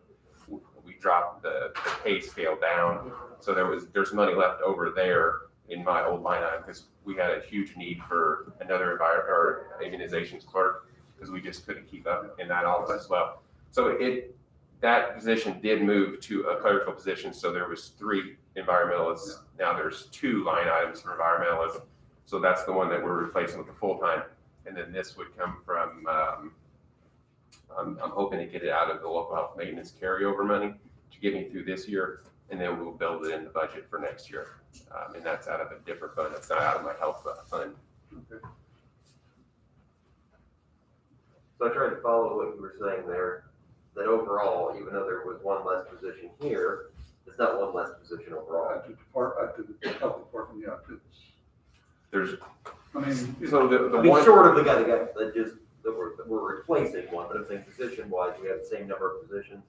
yes. not necessarily the same personnel, but same number of positions. So like I said, my position went to immunizations clerk to help fill that need. That's been a need for years that, you know, COVID just exacerbated it, but we had to get that taken care of. And we struggle every day to get through what we are now. And who knows what the future's gonna hold, but I can't plan for something that may never happen. So I need to get my job done now, and something changes in the future, we can always address it then. No, I was just clarifying that it's not just replacing somebody who's no longer there, it's creating an additional It will be creating an additional part-time part-time position, position. but it's not coming out of my, or at least I don't plan for it to come out of my health budget. it's gonna come out of the local health maintenance and trust fund. So I guess where I stand is I'm 100% in favor of supporting him to get a person for part-time to do this work. Especially for this year, I'm 100% in favor of that. Making it a permanent part-time position would be the only step that I would be, would make me want to discuss further before we made any moves. In other words, I know there's definitely a need now. I guess one of my thoughts is if COVID was to disappear and you had no more work to do with COVID, would you still do that? Would you do that work in one year from now? Knowing what I know now, it's not gonna be possible. Just, I mean, I was never an administrative director. I didn't know what all work went into it, and it's way more than I had imagined. So I would say I can fill in that extra day. I mean, I'm only gonna have somebody there 4 days. There's gonna still be another day of the week that's gonna have to be done. During summertime, it's every day. So I'm still gonna have to do some of it, but to say that it can't be permanent, that's gonna put me in a major bind. Cause I'm gonna train somebody in for 6, 7 months and then just send them out the door. Then I'm in the same boat that I was right now. So I'm gonna need it to be permanent to make it help my department. I guess I just wanted to have that conversation to say that once COVID, which is taking a lot of energy and staffing, I didn't know if once that goes away, if that opens up resources that we have existed. No. I would not expect it to that much. I mean, COVID may go away, but the role that the health department has taken on in the vaccination of COVID and all of that, a lot of that is going to stay, whether it's just flu shots or annual COVID shots or, I think just the growth this year in what the health department does, it's not going to retract all the way to where it was. I don't expect it to. I don't know. Probably 60 to 70, maybe even 80% of the COVID work is done from people that we had to hire temporary outside of this office. So even when it goes away, those people will go away, but my full-time positions are still having to do their job plus COVID. So it's just a balancing act on every day to try to get people where they need to be and get the job done. I mean, we're doing 900 shots every week plus 1,080 on weekend clinics. We just did, I would say, close to 1,100 on Saturday at the middle school. So you've got teachers. Is that going to be like an after school or it's planned for this Thursday. The schools are basically going to be acting like a closed pod, so they're going to do a lot of the setup and legwork to get us ready, and then we'll just be sending 1 or 2 of our staff members. That's the beauty of a closed pod. They do a lot of the legwork, get everything in there for us as far as the insurance registration, and then we kind of just provide the vaccine and the staff to kind of oversee it. It's a little bit easier for us to do and get a large number of shots out in a very quick time that way, rather than trying to bring them all in, make their own appointments. So that's the route we're taking with the schools. Okay. Would you be opposed to having an outside firm come in and do these inspections? Where you didn't have to hire someone, would just contract it out? I would not be in favor of that. Okay, I mean, You mean as far as a contract? Have somebody contracted that goes out and does these inspections, and we don't hire a full or part-timer, but it gets done. I'm still gonna have to come up with money to pay him somehow. Right, I understand that, but. At least if it's in my budget, I can plan for it every year, and then I would have control over that person a little bit more than I think a contract worker. What benefit do you see of doing that? We don't add another position. But I guess if it went from a full-time, if it was a full-time with benefits, I think I would see more of a benefit of maybe a outside firm than this. So I didn't know if I. Well, and we're gonna use them as much or as little as necessary rather than, always having someone on staff. So, I mean, I have no idea. or an outside firm, I have no idea whether that's even available. I don't know. like, Clark Dietz, do you guys do that type of stuff? Yeah, as far as inspections for. Do you? things like Okay. that, I mean, I would prefer to have him as one of my staff members. That way, if I even needed him for something else, I could, in the wintertime, if I don't have a septic inspection or a site review or a housing start for them to do, I can still train them to sit up front and issue birth certificates. I did that when I was there. And that's sometimes a need. Mary Sue goes on vacation or something. I don't think that a contractor would necessarily, I wouldn't want the contractor to be able to do that because then I'm doing personal information that they can't. And I can't necessarily speak for them, but I'm assuming that you would contact them and say, hey, I've got 3 inspections this week, and they, Yeah, that's gonna be way too much, time on my part to try to schedule them, and rather than if I had somebody there, they just hit the call and go. Now I have to make a call to tell somebody to make a call to tell them to go. So, it would be much cleaner and easier for just to hire a part-time septic inspector and hope it works, find somebody good and get them trained in, because it's not something that you can just learn overnight. So the other secondary component to this, I think we all proceed very cautiously when adding any new people to the payroll or any new positions, because it's not a one-time expense. It's $250,000 over 10 years or more, depending on the situation. But the other thing to consider too, I think you mentioned to us that you will lose a nurse and the money that you have to fund that nurse at some point in the next near future. So that would be another funding that we may need to find some more funding for another position. Is that correct? So currently we have Sue Williams under the preparedness and the COB, which is the HPP grant. And that HPP grant is going to be finished or done this year, but we should have enough carryover money as long as they don't ask for that money back. We'll get one more year out of that.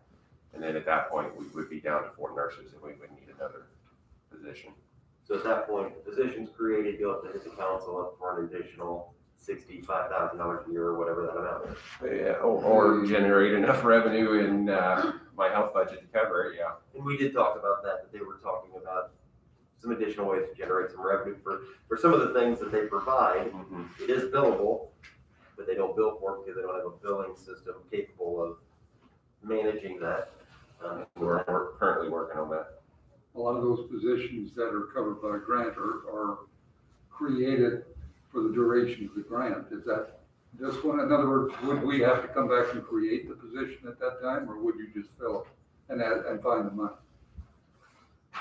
Well, I don't know how that's set up. once it goes away, that position's gone. I would have to have you guys approve another position. And then I would have to- recreate the position, so to Yes. speak. So that kind of goes back And to she's aware that once it's temporary type thing.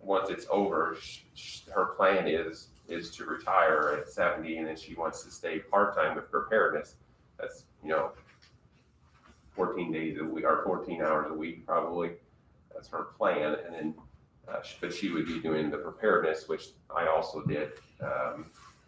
So she would take that portion over, being part-time preparedness, and I would just stay as is.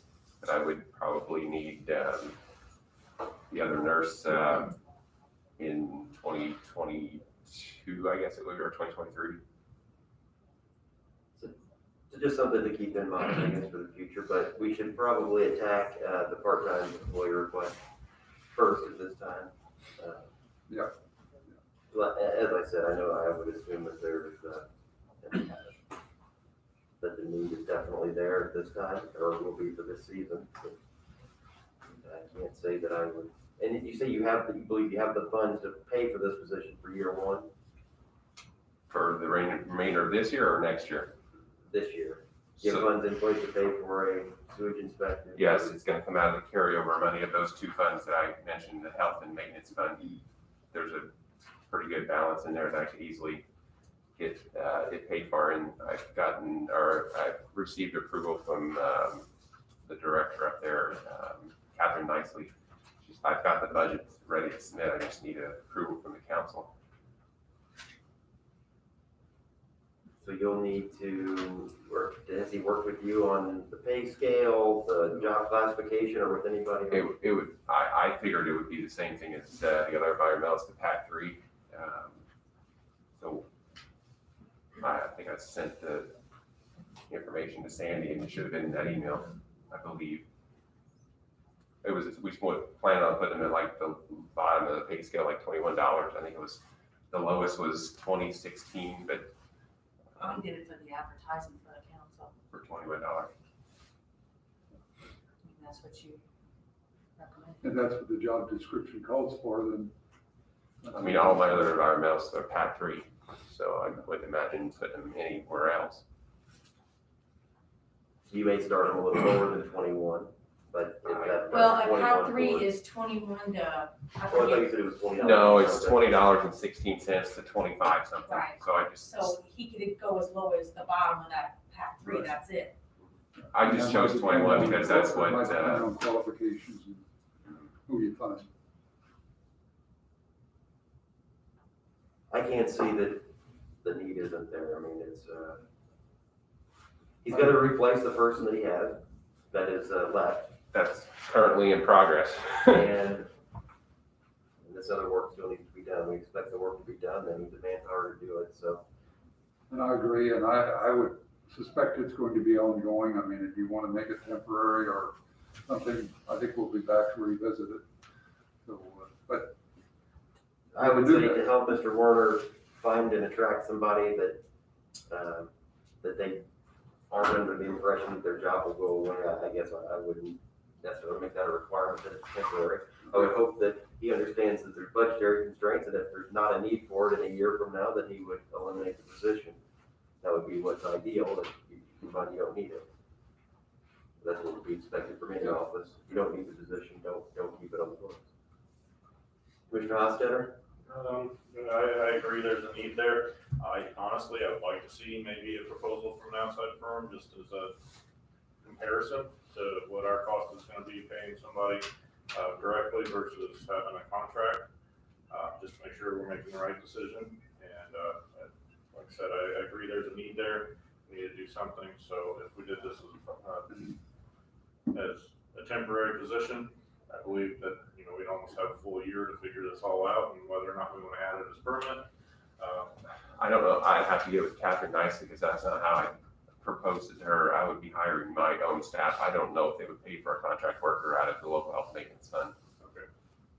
I don't believe that, I know I didn't mention that to her. I would have to get a separate approval for that. So right now, we lose money on everyone. It only costs X amount for you to get a septic approval, and it costs us more than that. Is that fair to say? Well, we charge for a septic permit, but if it's, I mean, some of them we might come out close to even, some of them we probably will lose money on, because if you have to go to the site, 3 times because there's a mess up or somebody needs help with something, then now you've made 2 trips instead of 3. The septic permit is $150, so we, you review the soil evaluation, you schedule a site review with the septic installer, they flag everything off according to where it's gonna go. We go out and make sure we have adequate room for everything. Once we approve that, they submit the plan review to us, and then the homeowner comes in, pays for their septic permit, and then we go out and do a final inspection, GPS locate everything, put it on our think map, and then we have that drawing for the homeowner if they ever need it in the future, and we can go locate it if need be. So if all that costs $150, great. If it costs more, then we lose money. The other thing that's neat about having it in-house is that you have complete control over that whole system. You make sure they put it in the mapping system the way you want it. They make the records the way that you want it. I generally would agree that that's almost a preferable way to do it sometimes. But I don't know if this is actually a case. I'd say that's gonna be very difficult because I gotta give them usernames and passwords to all my stuff in the department, and I'm not so comfortable giving that to an outside firm that would have access to all of our passwords and records in our department, because we always have to follow HIPAA as far as, our public records. My experience with, limited experience with that is if you have a contract worker, it's easier to get rid of them and hire and find somebody else. If it's your own worker, it's more difficult to manage that person. But I agree with everything else that you said, that because you're managing that person, you have more control over what happens. Yeah, and I don't know what their availability is. I have to be able to call them and they have to be out there in 5 minutes sometimes. I'm not sure I'm gonna be able to call a contractor and say, hey, can you drive up here from Evansville? I need you in 5 minutes. That's not gonna happen. I Yeah. totally really am against that, for this position anyway. My experience with Mr. Werner over the last, since he's become director, is that he's not gonna be wasteful. He's not hiring somebody to make his load easier. It is making your load a little easier, but you've got a big enough load Right now now. I'm doing 2 jobs. Right, that's what I'm saying. I don't. see Unless that you wanna as- pay me both, I'll be more than happy to keep working. So I'm trying to give you a compliment. I think I'm getting a little flack. Natalie, okay with You just blew your compliment. I'm not giving it anymore. I'll support the position of creation pending the approval of you finding the funding this year, then the county council would have to find a way to fund it, for future years. So I would be in favor of moving forward with it. And you're talking about in the range of $23,000 per year. So I would just say that I Yeah, would. we only advertised 14 for the rest of this year. So I guess I would say, 23,000, I'd be fine with that position, not to exceed that amount of thing. Does that include the FICA? If we start in, say, We May, said 35, I mean, was it 36 weeks or something like that? I mean, I have it over there.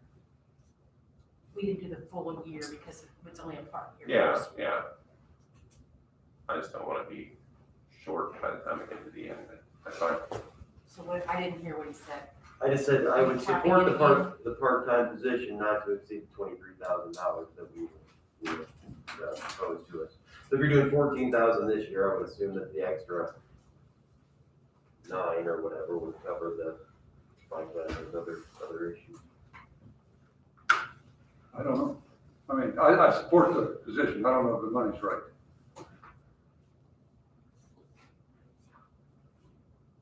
Well, if you set a salary scale, So then we deal with the FICA and all the benefits behind the scenes, so.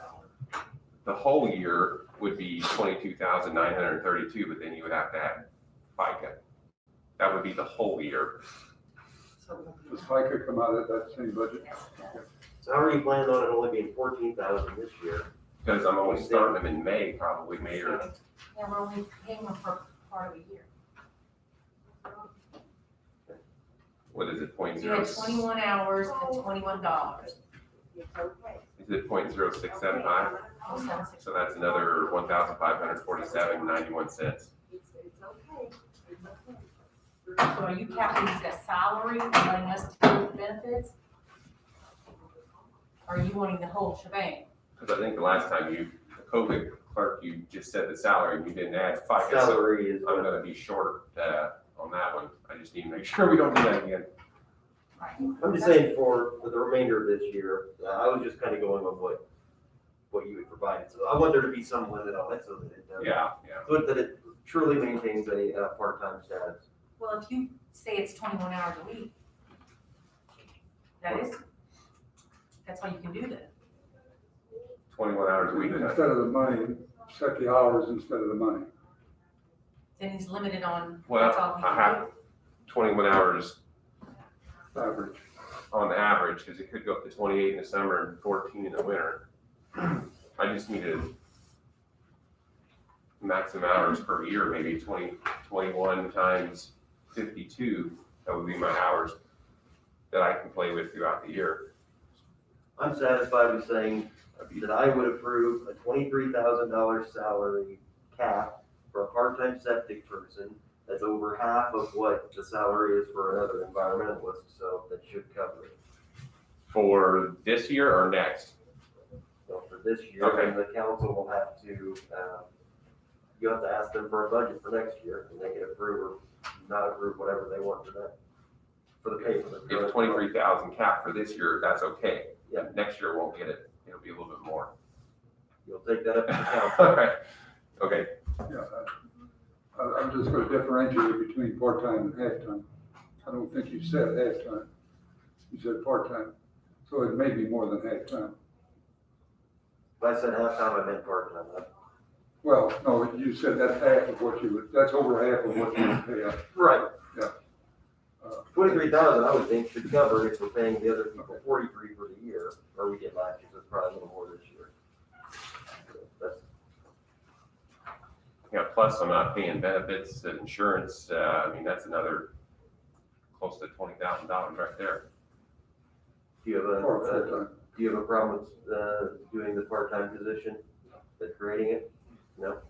So I believe we're all in favor of the part-time position. Yes. Are we in favor of the $23,000 cap If for it this year? covers this year, if it covers this year. And the county council, if they agree to let you move the funds, then that's up to them, I guess. Okay, so I'll make a motion that we approve the part-time position, not to exceed a, salary cost of $23,000 for the remainder of 2021. I'll second. Any other discussion? Any other comments from the director? Yeah. All in favor, say aye. Aye. Aye. Anyone opposed? The motion carries. Any other business for us today, Mr. Warner? Not unless you have questions for me. How'd it go Saturday? Went great, other than the power going out on us. How quick did that get back up? It was about a half hour, 45 minutes. Thank God, we had most of the devices charged. We only lost a couple of them, and then we had to get on, the maintenance crew come in and got us a few generator plugs with semi-extension cords, so we squeaked by, but, we did real well. We did, probably close to 1,100 in 6 hours. Right. Fabulous. Thank you. Great job. All right. Thank you. Thanks for the almost comment. Or Hey, I'll give you the other half next time you're in. All right, we So have, that will be to Pat 3 then. yes, That's what the rest of the. we have Darrell Blazing, Kate Schwank, downtown shout out. Yes. Hello. Good morning. Morning. Morning, you just turn in. Okay, thank So I wanted to discuss the use of the courthouse restrooms for the downtown Chowdown dates. So there are 6 dates that are set for the downtown Chowdown. We have this May 12th, June 9th, July 14th, August 11th, September 8th, and October 13th. So it's the second Wednesday of the month. For those 6 months, the Chowdown runs from 4 to 8. So the courthouse restrooms are currently closed at 6. I believe that we would just ask that they remain open until 8 p.m. for those events, those 6 days throughout the year. Someone from the Chowdown committee, whether it's the city or Heart of Jasper, the organization that I'm with, we could take care of walking through those restrooms at 8 p.m. and locking them, if that would help. Versus not having someone from the staff be there from the county, we can do that. Some of our concern with not using the city hall restrooms, I know that was a question that came up. There's no exterior entrance to the restrooms in City Hall, so the public would have access to the offices within City Hall. They'd have to have someone on staff each of those events to watch those office spaces there. So I know that came up as a question, but that would just be a concern in having to have someone on staff those evenings. And the Chowdown really draws people from all over the county to that event. So I believe the public knows that they're familiar at least with the courthouse restrooms, and so they'd be familiar with the restrooms being there for the Chowdown events too. So that would be our ask for those 2 additional hours, those 6 dates throughout the year for the downtown Chowdown. Now, do the, I haven't been to a Chowdown, I'll be honest. Do the businesses around Square stay open during this typically, or? Yes. Okay. Yeah. So it does benefit the businesses down here. Yeah, it does. And what have we done with the restroom? What did we do this past summer with the restroom? This past summer, we used the city hall, Okay, but we had to man that because it's open access, so we have to make sure somebody's in there at all times. so this is a new request. Yes. There was one time the mayor asked for access to our restroom, and my personal opinion, I didn't ask for the board. I said my personal vote would be not to do it because COVID, the numbers were higher than I was comfortable with. I said I didn't want to support the event at that time, and he said, well, then just forget it. He's not going to ask after all for that time. So I think that's probably one of them that they had at City Hall. We had that city hall open the whole time, Yeah. every time. And and at this point in the situation, I'm comfortable with the request. I would support this request, and that I would ask that Kate or someone coordinates with Mr. Hope to figure out what will be in the best interest of the county. I would support it 100% until such time that if some damage happens, somebody breaks a window, something bad happens, I'm fully supportive of it until such time we have a problem, which I don't think we will have. And are we talking about paying Scott something for his opening, closing, or cleaning, or No. You're asking the county to Right. pick that up.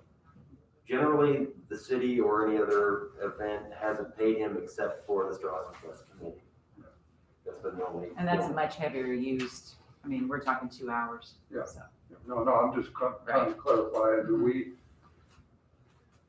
we pay extra? for What his Scott generally would do is if he has to come back comp time at or 8 something? o'clock, he would, he'd leave, let's say he left at 2 o'clock on a normal day, he'd leave at 1:30, he'd use another half hour. Comp time, Scott gets comp time, right? Yeah, so in other words, it would, He could either do comp time or he would be flexible with the time, leave a half hour early to work on a half hour later. yeah, we're gonna talk about that flex time and comp time later, and I think but that's a different argument, it should be comp time, I think. So, And yeah, we're I happy definitely- to, we're happy to supervise or Sure. go in and check the trash or whatever, close it up for him. I mean, whatever. I mean, And we should be able to set it up in a way that it locks automatically. You would just need to make sure that the restrooms are clear and that somebody can hide in there right.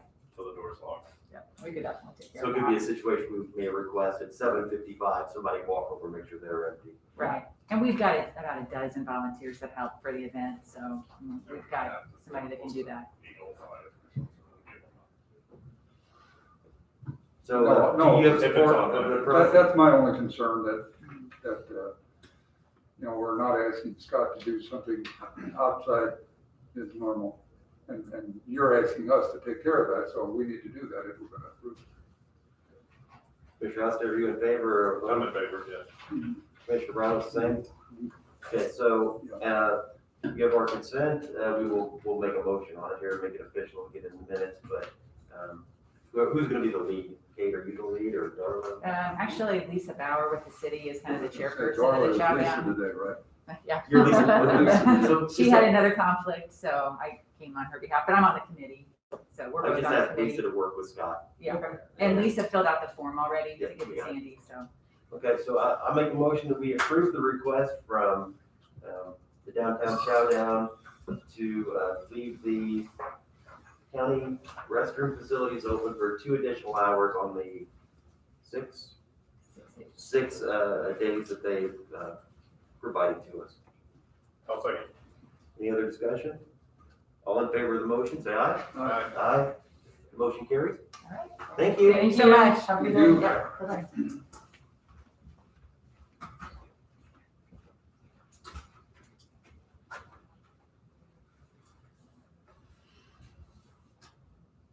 We have Councilman Craig Grolick here to give us an update on the 911 director hiring update.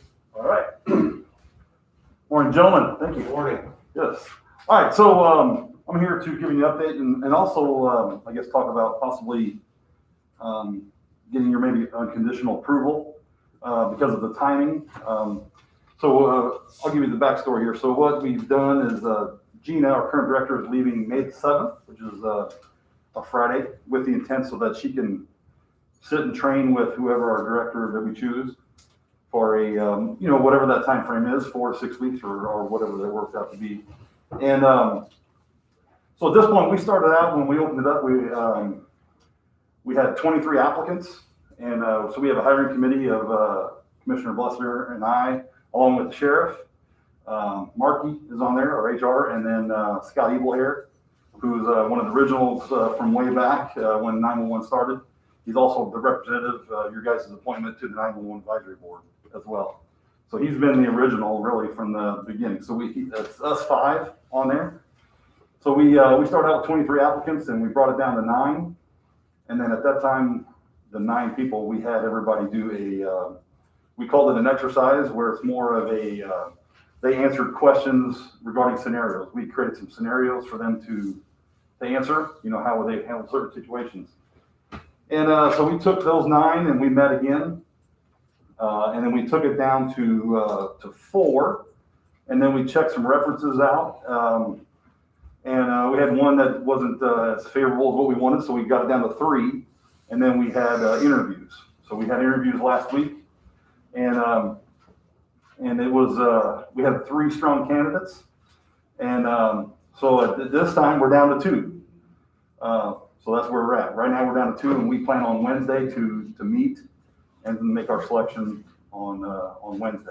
So the reason why I say about the unconditional approval, realizing you guys have to approve who we choose.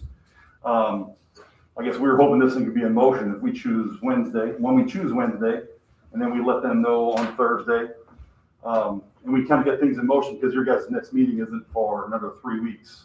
So we're trying to see if that would be I don't know how your rules are exactly, but. So, yeah, I'll just I'll expand upon that. So what I mentioned to Councilman Grolick was that maybe today, we tell you who the final 2 applicants are that we're down to. We're gonna choose one of these 2 individuals to lead the department, that we wanted to be able to proceed with either of those 2 candidates, that this board would support whoever the committee selected.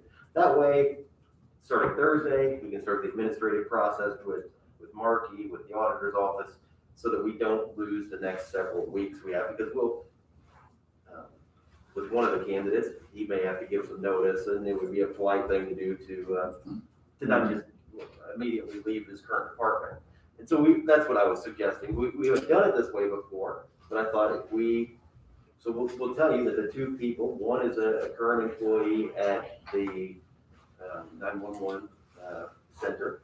He has 7 years of experience. He's a trainer. He interviewed very well. We think he can take the department in a good direction. The other one is a multiple decades with the sheriff's department, and he interviewed very well also.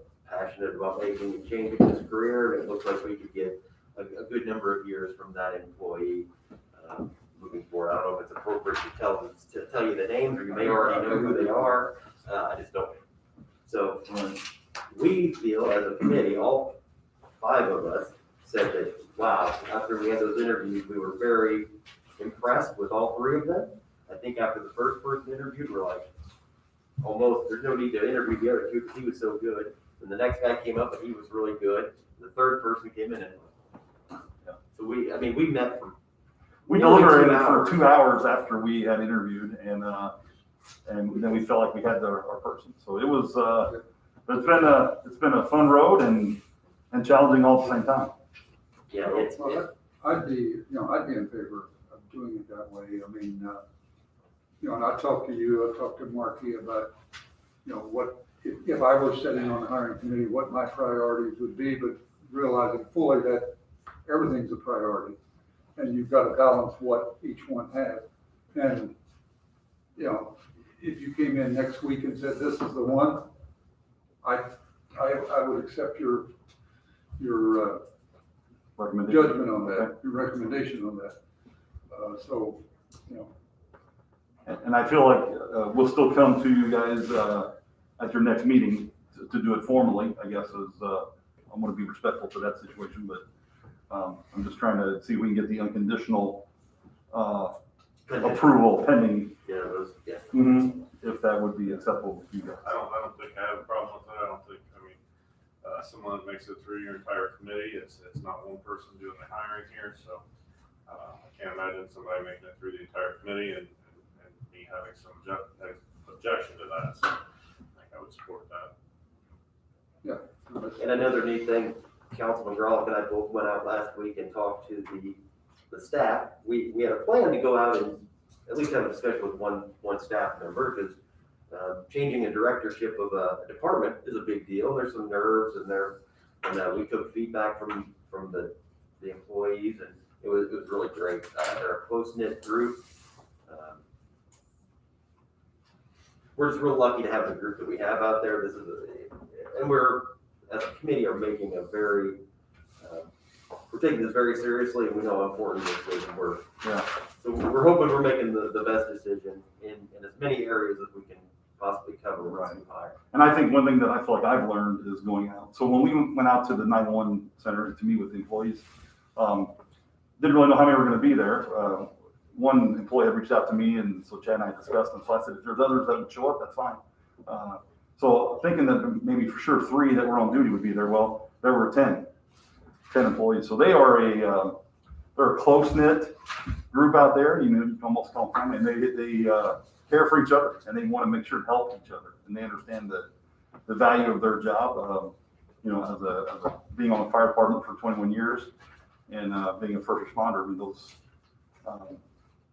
I've never been on a bad end of a call from dispatch. Dispatch has always been professional and always making sure that we as first responders are always safe.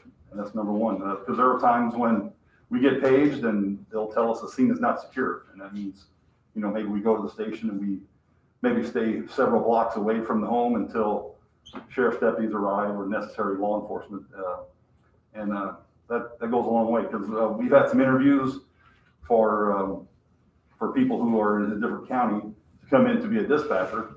And one person has told us that the county that they're in, that they've been on several ends of a bad call from the dispatch where they're not really looking out for the people who are responding. And like I said, I can never say that we had a bad call. We've always, so based on that, it's been those, like I said, they all care for each other out there, and it's been neat. So learned a lot.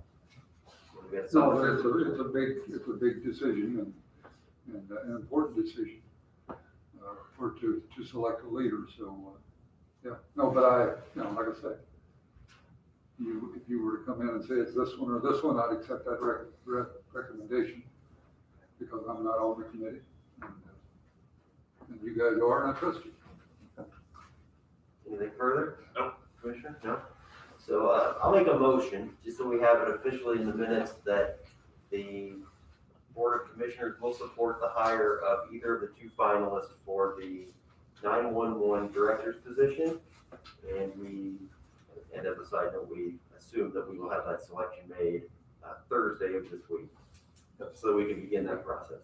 All right, thank you. I'll second your motion. Any other discussion? Hear none. All in favor, say aye. Aye. It's unanimous. We are approved. Thank you, gentlemen. Thank you. Yes. Thank you, Council.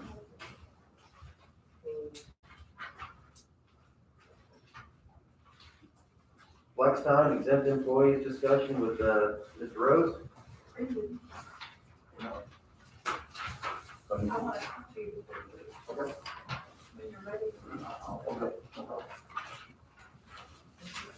All right, so yeah, here to talk about the flex time opportunity for exempt employees. So a little bit of a background. So of course, when we were having a discussion about the health department and 911 department with all the hours that they're putting in with the pandemic.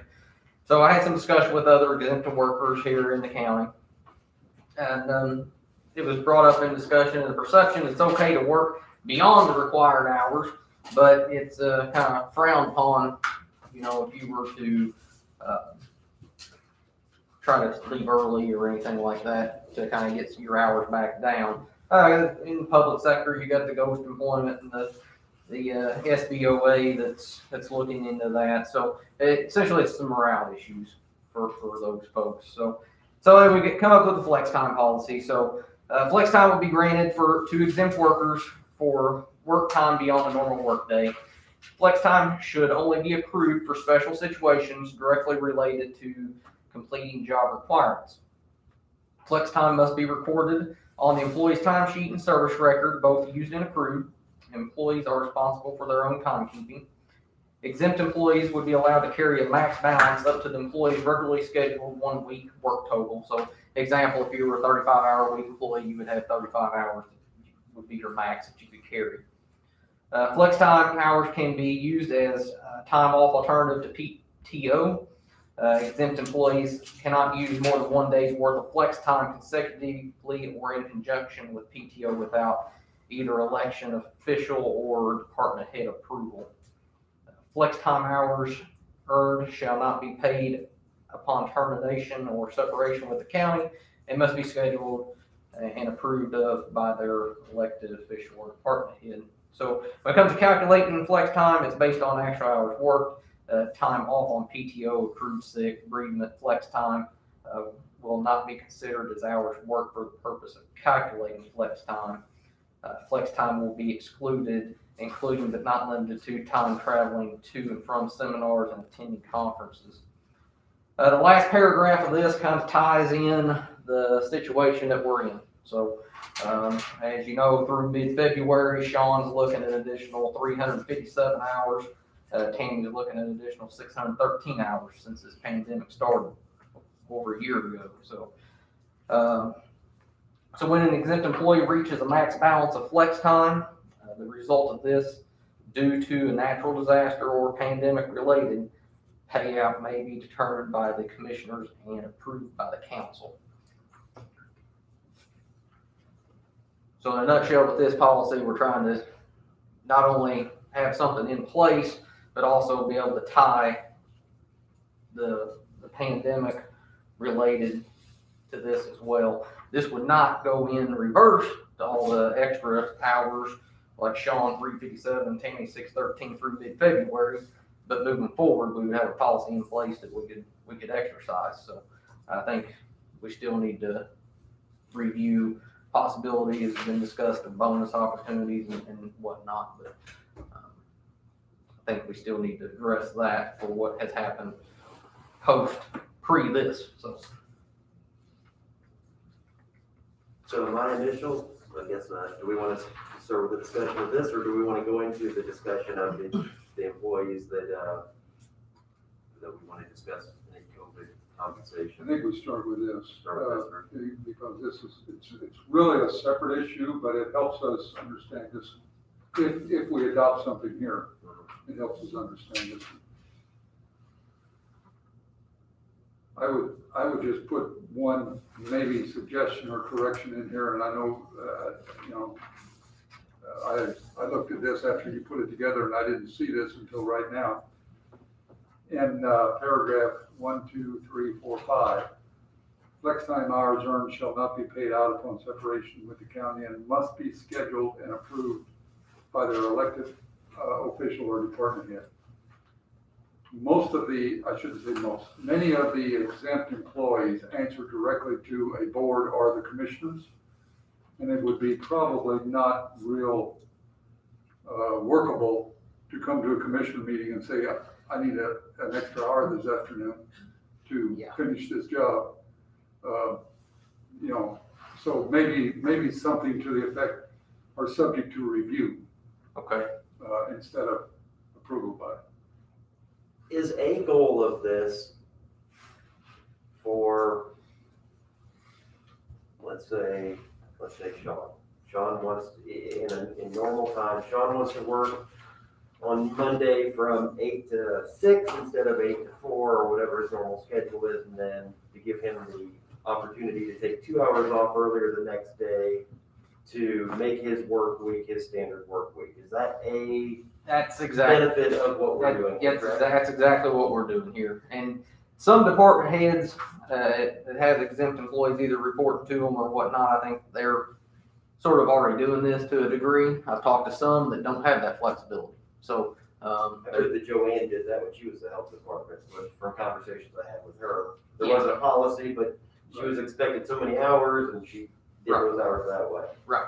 And I agree with you that people may, or I think there's probably some departments that are doing that already. And it's going to depend on the situation. It's going to depend on your week. It's you might go a month with no deviation to your normal work schedule, but then if you got something that's going on that you have to stay over for, or you have to come in early for, or work a weekend for, it just allows a little bit of flexibility. And I like that in a general sense, as a general thing. But what I don't want to happen, which I could see happening, and which would be, if I was in one of those positions, would sound attractive to me, is, you know what, I really dig getting off at noon on Friday, so I'm going to put in extra hours every Thursday, and I'm going to leave at noon on Friday every week. And that's not the intent of this, but that's what this leaves us open to, is I can get all my hours in 3 days, and I don't have to work Friday. or, so I just think, And I agree with you, and Marky and I talked about that, and I think it's implied in here, but it maybe doesn't say it real clearly, but that's exactly right. The goal is to allow you to take time off when you had to put in extra hours for some reason, not to put in extra hours to get time off. and this will have to be reported weekly, so Sean should be, I'm just using him for an example, because we're gonna be talking about him later. If his normal day is 8 to 4, and 1 week every 3 months, he works a 10-hour day on that Friday, or on the Monday, and he takes it off the next day, that's the point of what we're trying to do, to give some flexibility when it's needed as an irregular event, not something that would happen Correct. often. And like Elmer mentioned there too, it's gonna be subject for approval, or for review, so to speak. So, like you said, if you see, well, seems like, you're working Monday through Thursday, an extra 2 hours to take off Friday, or take off every Friday, or leave early every Friday, then we got a pattern, we got problems, and we would address those. Because we need these exempt employees to be there when the doors are open as a normal course of business. So part of me, as I read through this, I thought, I'm happier with not having this policy, that I don't want to codify this. It opens it up to, I don't know, abuse may not be the right word for it, but overutilization. Well, I think the big deal is, A, I think it's going on anyway, you know, and B, it just covers basis for a SBOA audit, or it got brought up about ghost employment if somebody was leaving early or something like that. It just covers those bases. Yeah, correct me if I'm wrong, but exempt employees do not turn in a time card. I asked Brooke to come over here. I don't see some of that stuff she does. They do. We're supposed to. I turn They're off. supposed to. Exempt employees are supposed to turn in a time, but regardless of what time zone they're, they get paid the same amount. Right. Right, okay. But even if they don't, the State Board of Accounts could ask to see it. Absolutely. They Do can any, see it. do any employees currently put down, if they're let's say they're a 40-hour employee, an exempt employee, do any of them ever put down that they work 6 hours one day and 10 another day? Or do they always just write down that they're 8 hours every day? Probably what if they do 10 and 4 days in See, a row? that's stuff we don't see. That I don't see, but if they work over their 35 or over their 70 or 80 or whatever they are. Right. I can see some of them do put like they work 76 hours, so I can see that in their total. But you don't, We don't get But they don't get They paid don't get- anymore. record for it, or they don't, it doesn't get recorded as any kind of special time or Right. anything like that. Now, when the State Board of Accounts comes, they can ask for more details. Yes. If they want to see ex-employee, then that has to be available to them.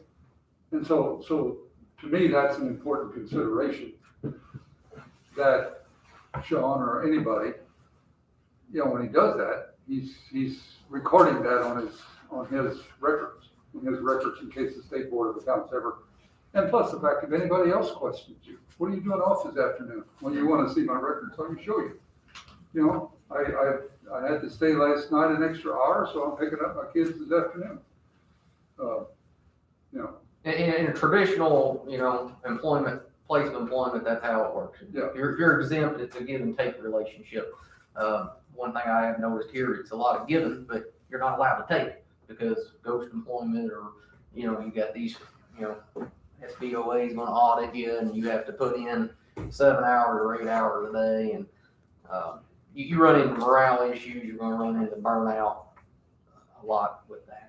And to the point about, I need Friday off because we're going to an out-of-town event.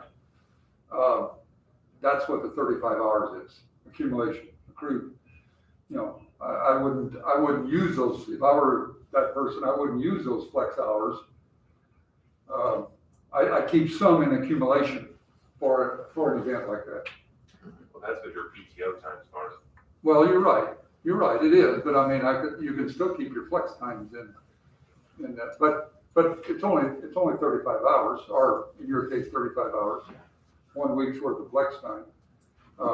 And that's why the language is also in there that you don't use more than 1 day in a row.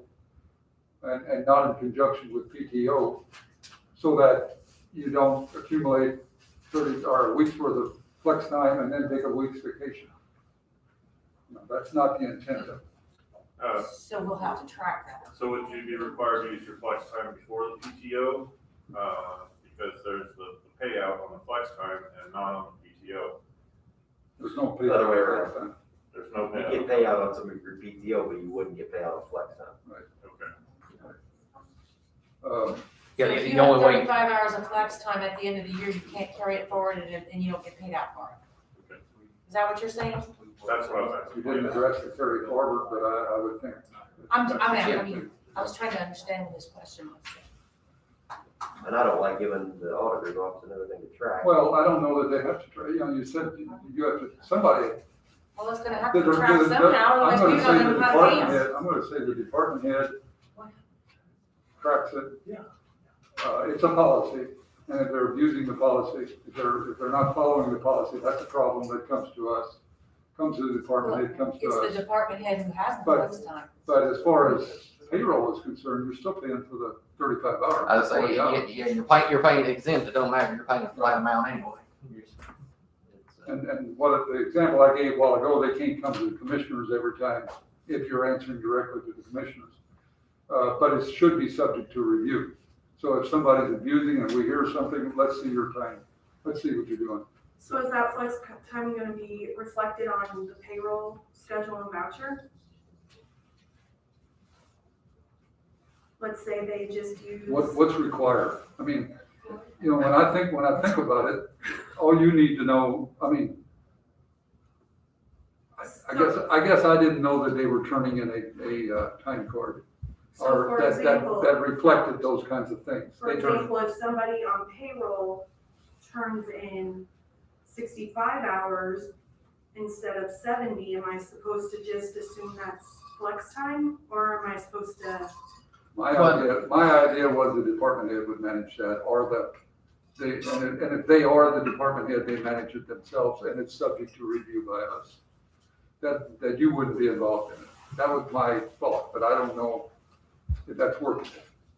Because they're gonna have their own payroll tracking of hours, they're gonna have to, turn in anyway that says their PTO balance, right? Where they take PTO days, they reverse that out, so it would be the same.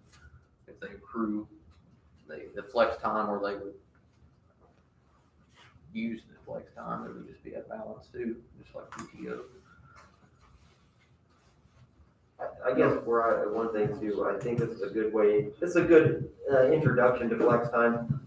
No decisions necessarily have to be made today.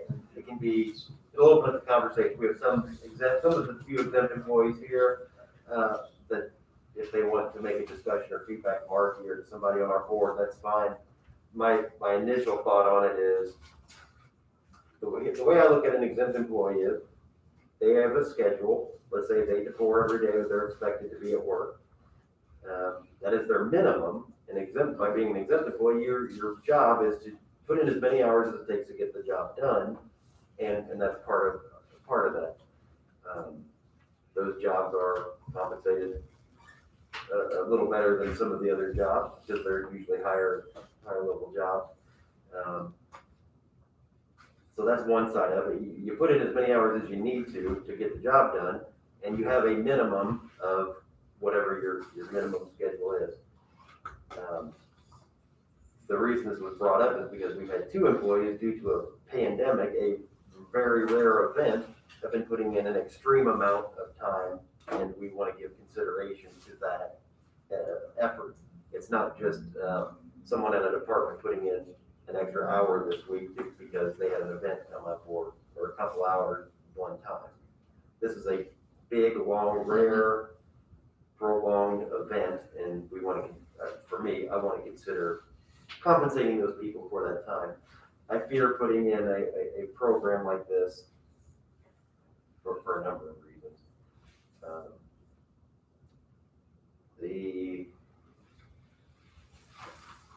On a simple level, I don't necessarily have a problem if one of the exempt employees leaves 2 hours early on Monday, rarely, and they stay 2 hours later on Tuesday. as a general rule, I don't think that that's a huge deal.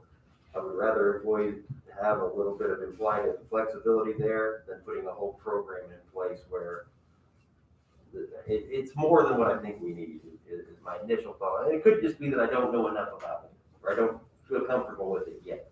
But those are my initial thoughts on it, that I do want to, if any department is putting in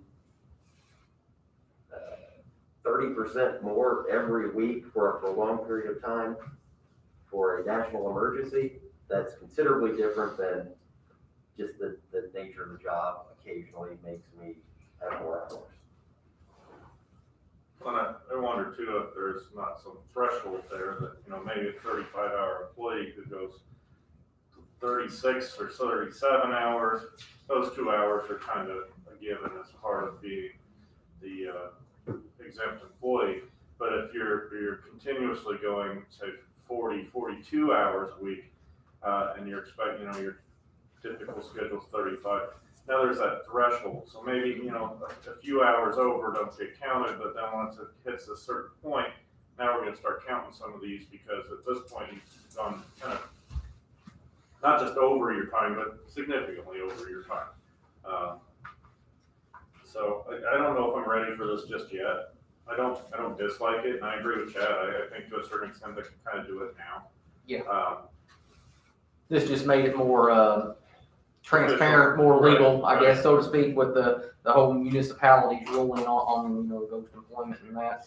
I think another thing we got going on even beyond this, you got exempt employees ranging anywhere from 35 to 45 hours, and I think that was established a long time ago, but I think that's something that commissioners or council needs to look at as well in the future years as to, So this is just a thought off the top of my head, but what is the benefit of having exempt employees if we're going to pay them flex time and we're going to pay them or comp time or things like that? Why not just make everyone an hourly employee? Then you get paid for the hours you work, you get overtime benefits for the time that's over the allotted time. Is there a reason we wouldn't just do that? well, the big one is, Sean and Tammy, for example, if they were a non-exempt employee, they would be paying them $16,000 more a year because that's what they've earned. Sure. That's the difference there. There's some counties, not very many, there's a few counties that's got everybody non-exempt because they just don't want to. So Right, like, I'm looking here, so Sean, Tammy, and Megan are 3 exempt employees, correct? And Steve. And Brett. Let's just go with the 3 of you because I think I know your guys are 45 hours, right? You guys are all 35 hours, right? So I would say getting an extra 10 hours out of you is different than getting an extra 10 hours out of them. I think there's some difference. I guess what I'm saying is there's not a uniformity. It's not that everybody has a 40-hour work week either. I wouldn't feel terrible in the least if each of you worked 5 extra hours a week occasionally to meet the demands of your job, or 15 hours extra for your job 1 or 2 months a year when you had some project or something coming up. If it's like what has happened, like I mentioned, between the 2 of you this past year, that is just egregious is the right word, but it's just so big and so unique that it deserves special attention. I hate to put a policy into place that does more than we need it to do. I guess my thoughts, and first of all, did you say, or somebody said, let's give the exempt employees time to comment on it? Yes, absolutely. And see what they think. I guess my initial thoughts on it were that, as Marky said, half of them, or a portion of them, are kind of doing this on their own anyway, to which you said you're okay with that. And the others are saying, there's really not a policy. I'm supposed to be here, and if I take off, one of my, if I'm a department head, one of my employees are going to question why is he not here, and there's no policy that says he's allowed to be taking off and that sort of thing. So this kind of gives some structure to that whole idea of doing something like that.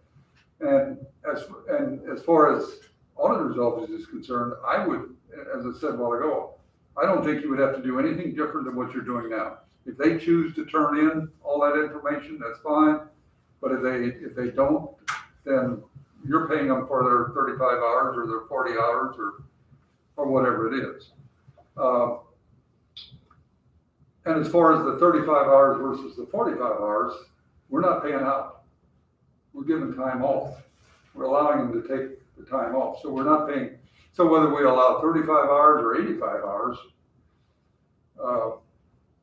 we just don't want them to accumulate a lot, is what it amounts to. And I would say that I don't know that it's even necessarily let them accumulate any. My thought on it is, if you've got to work extra, you Take the time off. But do you take it off the next day, or can you take it off next week? And I think it should be so rare that we don't have to have a 35-hour cap. If you have and to Nick's point, I would expect those folks, and just based by the nature of being exempt employees, to work those extra 5 hours if they have to get the work done for that week. If it went way over that, then if they want to ask the department head, hey, I'm over my 40 hours. Can I get some flat? I don't know. I just think this is more than. Yeah. I keep going back to it. I think it's maybe more than what we. I guess from an auditor standpoint, say, you work 12 hours today, you decide to work 4 hours tomorrow, and they pull that for an audit, is that gonna be red flag? I don't think they work their hours, I don't know. Yeah, I've always heard. They're only getting paid for what they're working. I've always heard to go to employment time, but we're at. Well, most employment leave, they're turning in time that they didn't work at all. That would be most employment. They don't show up all week and they say, oh, I worked all week, because I didn't, And I think I'd no productivity. rather see them use this comp time in the same week. Yeah.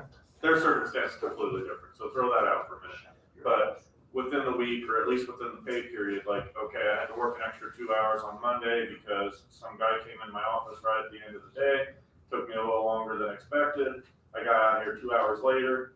I'm gonna use it up next Friday, not this Friday, because it's still within that same pay period. And next Friday, I have something after work that I need to get to, and that'll give me just enough flexibility to get there on time, whatnot, but not to accumulate them, not So to. you're more saying like, you don't want it to be like comp time where they can use it 6 months from now. Right. You want them relatively Right. So, short window. if Sean has to stay till, 2 hours later today, he can make it up tomorrow or just any time within this pay period. Now, there'd be some gray areas there. If it happens on Thursday, you have to make it up on Friday, so maybe within a 2-week period or something. There's always gray areas. But not to go ahead and throw out this, hey, I'm gonna use it at the end of the year because I want to take, an extra day. Well, and that's what we built in, no more than 1 day at a time. Right. So that you're not using an extra week of vacation. You're not extending your Florida trip. Right. By And then one other thing, it might be silly, but the line, and I think paragraph 6 here, flex time will be excluded, including but not limited to time traveling to and from. Now, time traveling doesn't exist yet, but maybe it will in the future. I would change that to travel time. Yeah. Time traveling. Right. If the exempt employees, if the exempt employees are comfortable with the way it is now, knowing that we not only allow, but I would even say encourage the use of flex time without having a policy, then I'm good with that. Yeah. But if they would rather have a policy so that they've got something to point to, then I think we've got to. But I would say I don't encourage it. I encourage, for example, let's say Tammy, I encourage if her time is 8 to 4, I encourage her to be there 8 to 4 because I don't encourage her to go 8 to 6 on Friday and leave 2 hours early because there's a public need that is met by having the department head in the office at understood given times. So it should really be the exception that but they're on the same token, if Tammy needs to stay, again, I like your idea of there's an expectation that if you have to work 5 hours or whatever, 10 hours over this week, those are included. If there's some threshold, then you can use those couple hours off another time. But I think it would be an exception, not a rule. I would not encourage any of our exempt people to deviate from their schedule except under very special circumstances. Well, When I go to an office, I expect the person that I want to be there unless they're taking PTO, when we've made that much more flexible. when I said encourage it, what I was thinking of was you're there at 4 o'clock in the afternoon and you get a phone call and you say, sorry, it's quit time, and you hang up. Or do you stay on the call for the 30 minutes or whatever it takes? And you get home and your wife says, can you pick up the kids from school this afternoon? Well, yeah, I've got a half hour there that I put in yesterday that I can do that. And that's the flexibility that I think they're entitled to. And that part I agree with, but if Tammy schedules a phone call for 4 PM because she wants to get an, yeah. And like I said, that's difficult to write that specifically, but I think it's implied in there, that it should be for special circumstances and not for, in other words, taking time. Yeah, go ahead. I just wanted to say that, and I'm gonna speak for myself, and I really think that a lot of the department heads here wouldn't look to take advantage just to have a Friday afternoon off or something like that. I mean, we're running a department, we're trying to do the best we can, make sure the department is doing what it's supposed to do. On a regular basis, and I know Brent can probably attest to it too, 4 o'clock is a time where our guys are gone, but how often am I there past 4 o'clock? It's a common occurrence, so that's just part of my job, So whether I take off at 2:30 on a Friday or 2:30 on a Wednesday, it's not so much because I feel like I'm entitled to that time. I just, that's part of my thing, and, I've worked way more hours than have been compensated, but that's just part of it. But I think in the case here where you've got so many people that have been impacted by the pandemic, I mean, that's a little bit of a different case, but, I just think that, to trust the department heads, we're not gonna be looking to, play those numbers or just work till 6 so I can take off 2 hours early on Friday. I know I don't do that. I wouldn't do that. You, even if this policy was in place, you wouldn't necessarily use all the flex hours. And I get that, and that's why I say, if you're comfortable with just the way it is, and knowing that we're basically in approval of that, I'd be okay with that. But if you would like something written down so you can point to it, that, hey, this is what I'm entitled to, then, yeah. I just want to say, I feel like you make an employee an exempt employee because of trust, right? Right. And, I mean, I think that we're all in that, knowing that, and just to have the support of the commissioners in the minutes is probably good enough for us. I don't know that it has to be a policy. I think what we get into is, certain departments have eyes that are just really barreling down and watching that director's, and making, if that director walks out early, then it becomes a complaint. And then that director's not comfortable, even though it might be a half an hour or 30 minutes. I don't know. I don't have that issue in my department. You guys, I work whatever. I don't care. I'm here. I didn't sign up for the money, because if that was the case, I wouldn't be here. It's not that. It's about the trust from you guys. And I just think, and you guys tell me I just think it's about trust. I think if you put somebody in a position that we're in, an exempt position, you trust the fact that we're going to get the job done, as Chad said. And I think we all do that. And I think if there's a day that I leave at 3 o'clock because I go every day without taking a lunch, I work every day without a lunch. I mean, that's my choice, because that's just who I am, right? So if I leave at 3 o'clock on a Thursday afternoon or a Friday afternoon, I think that's not a big deal. I'm doing my job. I've got it covered if I leave, and I don't feel like I have to worry about that 30 minutes or 60 minutes or what it might be. But there are some departments that have people within their department that are watching that. They're like, oh my God, that can't happen. That's not right. And I'm sorry, that's not for them to make that decision. You guys put us in these positions so that we can make those decisions and know that our department's making them. But I think like to your comment there, having that backing, if somebody was to bring a complaint, Absolutely. you guys would take in consideration, well, here's my time card, Right. and say, yeah, I'm okay with leaving that hour. And I will also tell you, talking about the timesheets, the things that get turned into the auditor's office, whatever, I turn in whatever it is, the worksheet that shows X's every day. But I keep a timesheet. I keep a timesheet Monday through Friday. If I work 8 to midnight, I put 8 to midnight. If I work 8 to 2, I put, whatever it might be. I don't have to turn that in to anybody, but I keep that so that if anybody ever did come back and say, well, I don't know what Tammy's been doing, I've got that and you can see exactly where my hours are. That's for my own peace of mind, so I don't get into situations that other directors do. I think 99% of the time, everybody's doing way more. It's that 1% that's gonna cause your problems, and how do you keep track of that? Because you can have a bad employee out there. So I think that's where you need to hone in on, or what are we gonna do if?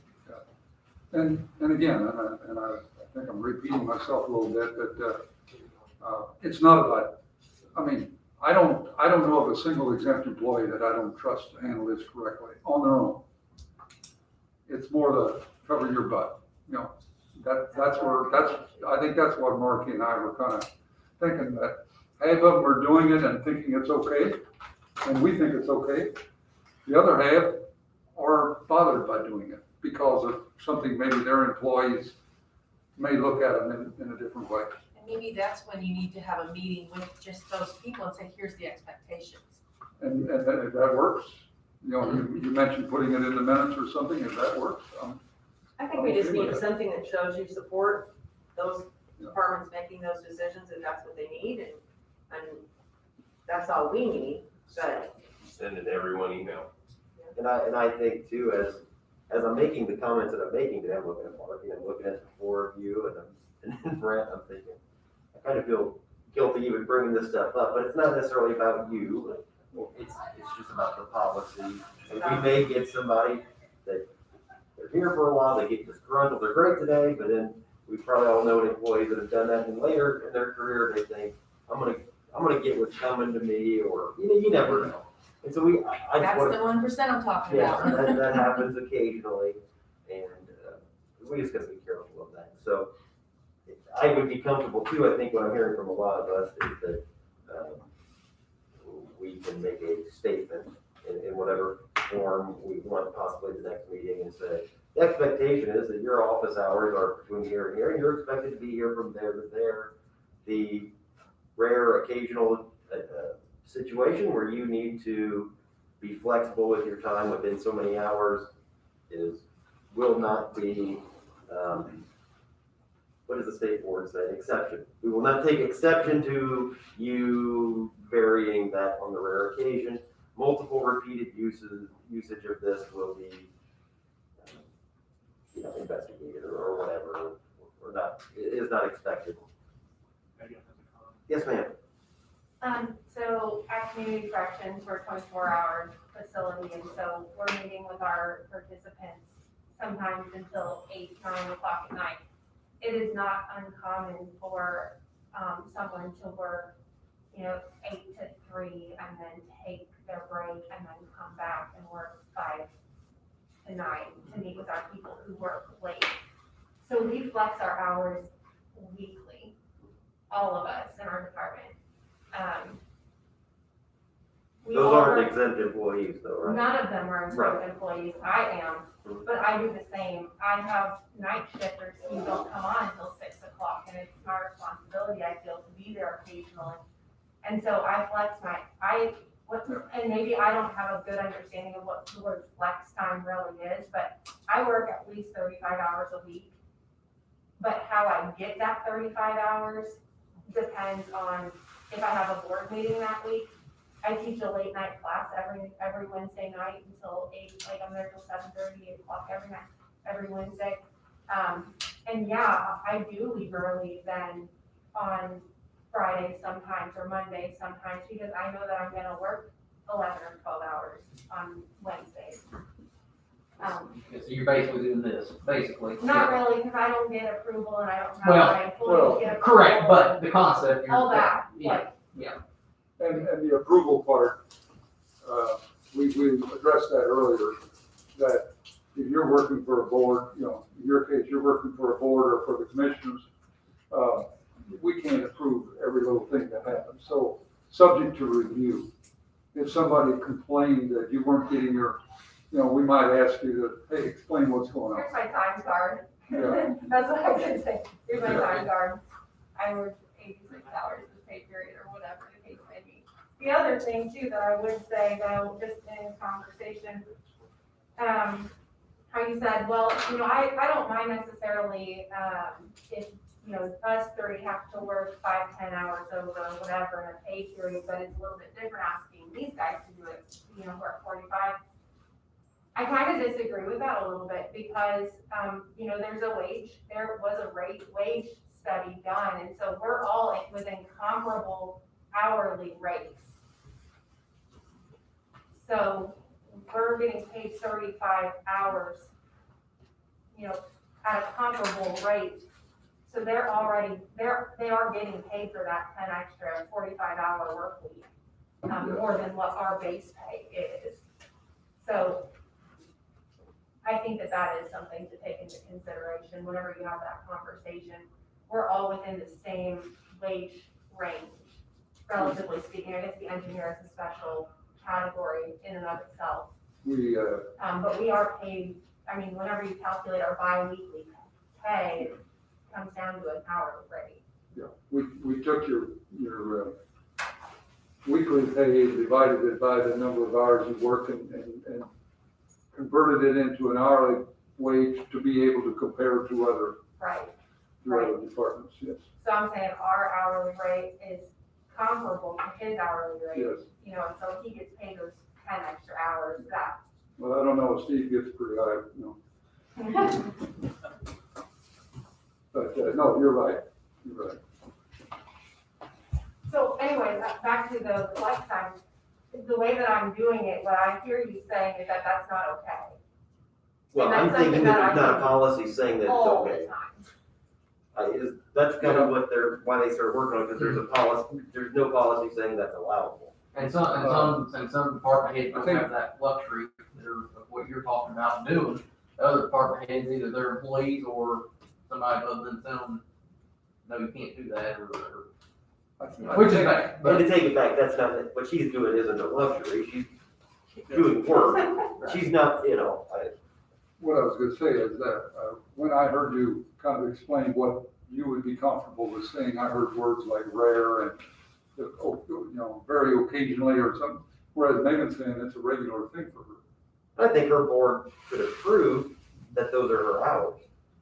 I've never asked, but if I need to get more approval, I can bring it up at the next Sure, meeting. I think the board would be, you said, well, on Wednesday, I need to get, my schedule needs to be 4 hours in the morning and 4 hours in the night. I don't think the board would have a problem with that. But then those are your expected hours. That's not really what I say though, I work 35 hours a week, usually more. And so how I get those 35 hours isn't always 4 hours in the morning and 4 hours in the afternoon on Wednesdays. Sometimes it's,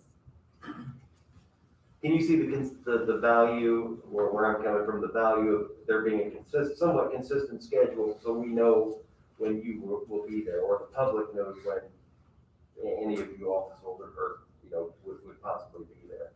I can see Because that. now what you're saying is, just let me make up my own schedule, I'll get the hours in, but nobody would necessarily know what those were except you on a week-to-week basis, if we didn't have some parameters. Is that, you see any value in what I'm saying, that it's for the public that we serve, or for the board or the auditor, there would be, without any consistency, Sean's probably a good example because the health department has set hours.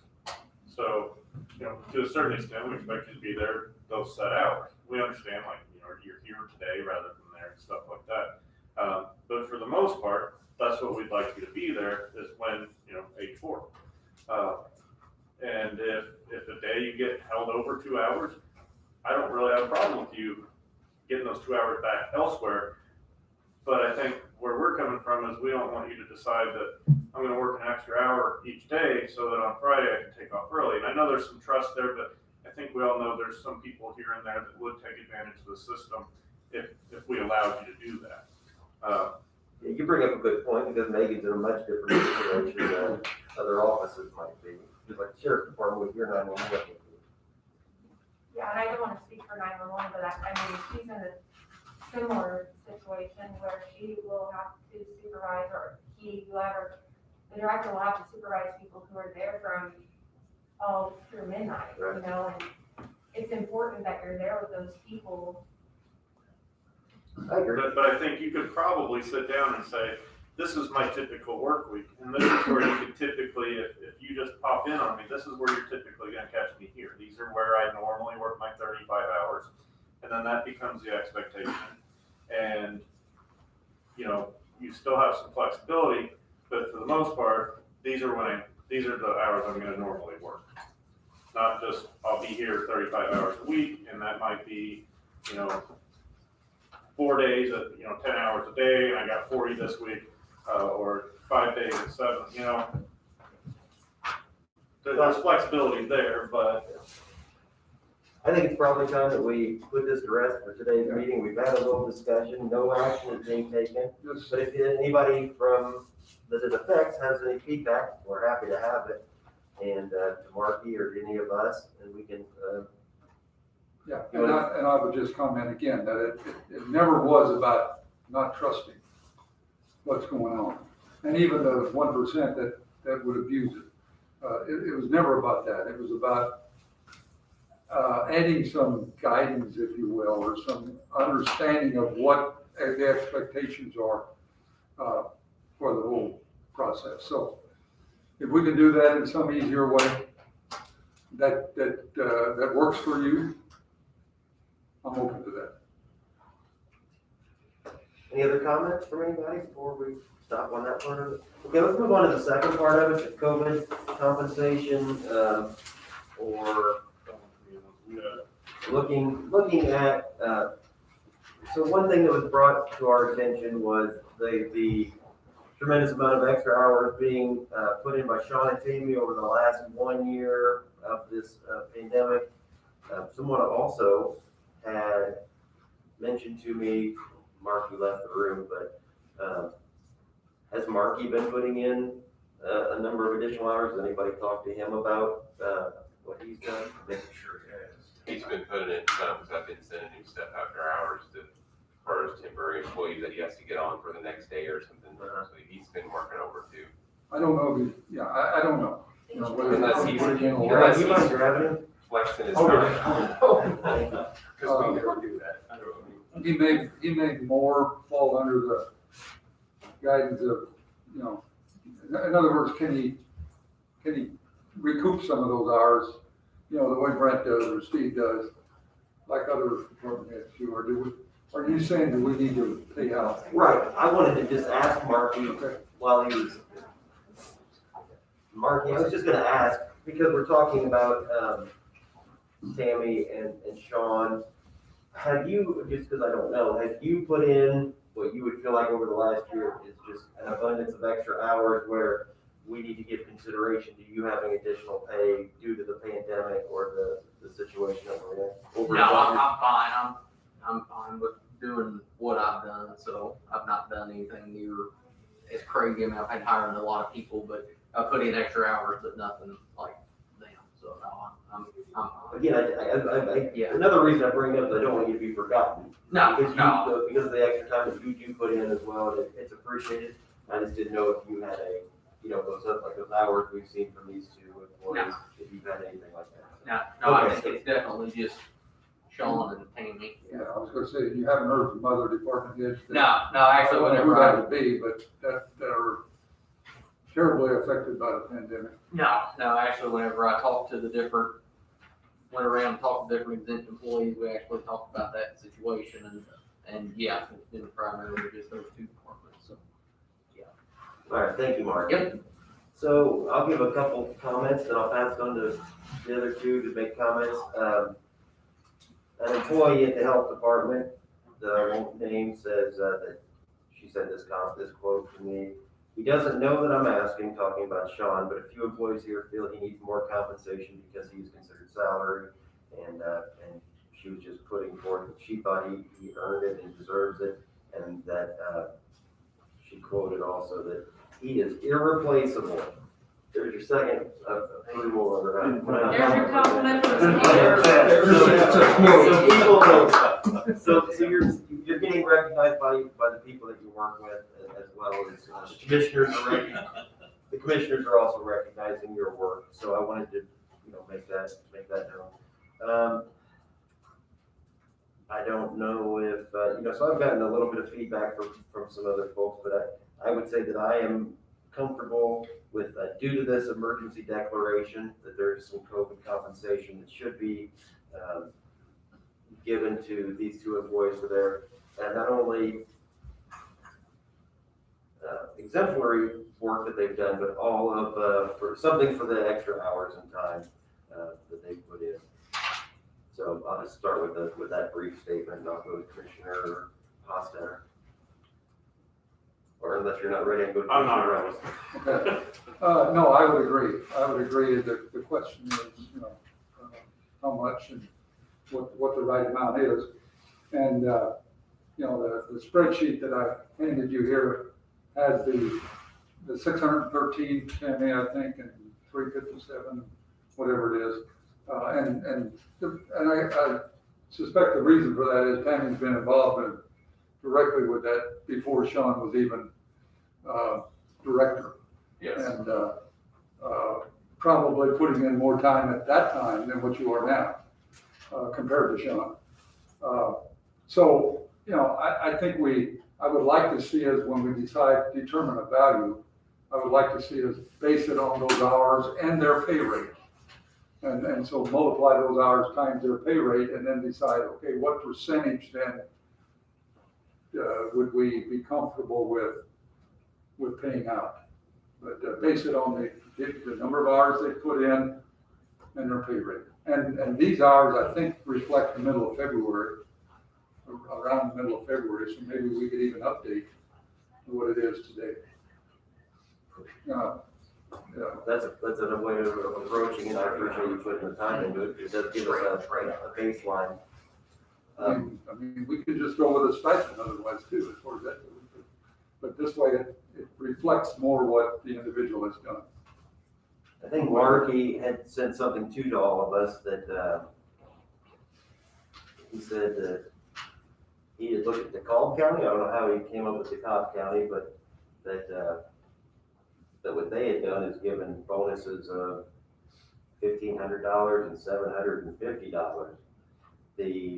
An early remodel majority, okay, but the information that he sent us on that didn't seem like it was, to me, that's better than nothing, but that's a pretty insignificant amount that I believe that the effort and the work that these employees have put in demands better than that. On one hand, we have nothing requires us to pay them a penny more than what they've had. But that's, I think, ethically, morally, and just as a sign of thank you from their community, I support doing something more than that. And I think too, it's in recognition of the work you guys have done, and you've done tremendous work. And we want to be fair, but we want to be fair in a way that taxpayers feel like it's fair too, because it's not our money, it's not coming out of my wallet, it's coming out of every taxpayer's wallet. So we need to find some fair way to take care of it that our taxpayers agree with. I mean, to a certain extent, because obviously they never 100% agree with what we do. But we don't want to diminish what you've done. We don't want to offer such a low amount that you feel like, wow, I worked really hard and that's all I get for it. But we don't want to make it so high that, you know, our taxpayers think, oh my gosh, you know, I would have done it for that too.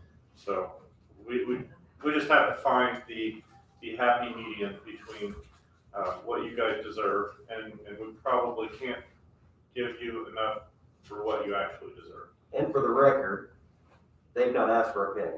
Correct. They put in the time on their own. They're doing what it takes, like we mentioned earlier, to get the job done, just like, you know, like I see Steve do, and others. When the snow event happens, you put in extra hours. When an emergency happens, they're putting in the hours. So I want to make it clear that nobody has asked for anything. And another consideration that I play in my mind is that when you talk about taxpayer money, it's still taxpayer money, don't get me wrong. But we still have CARES money. No, it's in the general fund, I know it's in the general fund. We don't have CARES money directly appropriated for that. But it was put in the general fund, in my mind, as a holding spot to be spent on pandemic-related things. I know it can now be spent on anything, but in my mind, it was put there as a whole, just as a holding point to spend on CARES-related money. I mean, pandemic-related activity, and this would qualify for that.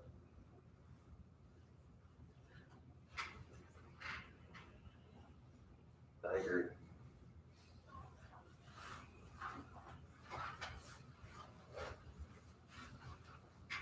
And to the point that was made earlier, we're not asking, I don't think we pay them for that first extra 5 hours they work every week. It's the second 5, the third 5, the second 25 hours that they work.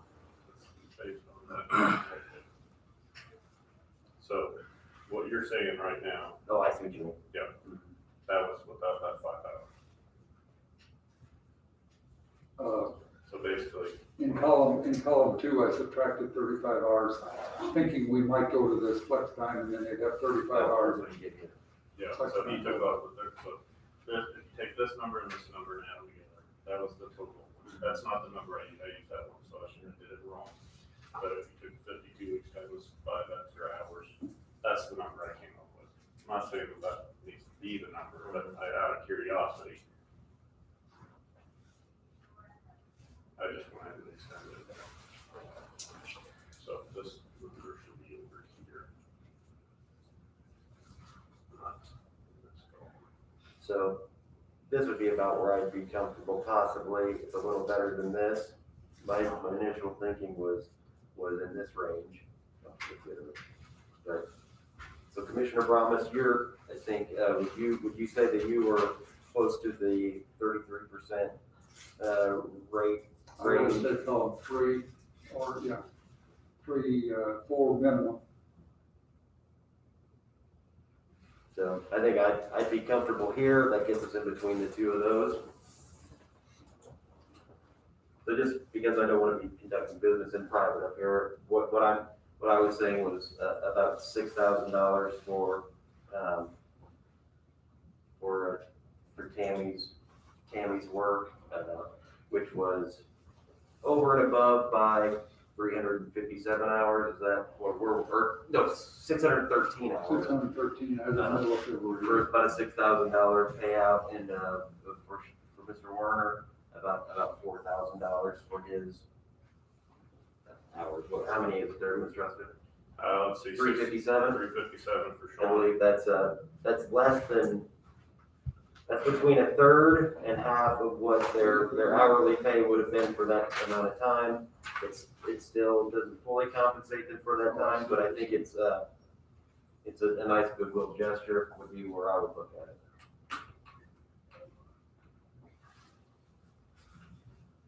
Yeah, that's not too far off of what I was thinking. That's just slightly higher than what I was thinking. I'm sorry. And here's another way that I look And at I it. do want to make sure that, you know, if we're paying out, that it is somewhat equitable based on these hours. So, I mean, if you look at our column 4, for example, it is based on their hourly pay. Yes. So if we were, and I guess that's probably. Minus the 35. Minus the 35. minus the 35, because I thought maybe we'd go to that 35-hour Right. accumulated flex time. And then you know- have that. So it's a little low. And to be fully transparent, in my eyes, you may disagree with me, but I think if you're a 35-hour scheduled employee, they're working 35 to 40 hours is probably acceptable. So anything above that 40 hours would be where I'd be comfortable in paying out. Now granted, you guys have done it for a full year, so the circumstances are completely different than normal. I'm not arguing with you either way, but that's straight time. If I was over 40, it'd be time and a half. But I'm just saying that for you guys to know that. I'm not at all begging for money. I just appreciate you guys even talking about it. So you're talking, just so I can get this, because obviously council's gonna have to approve it. You're saying take it out of county general.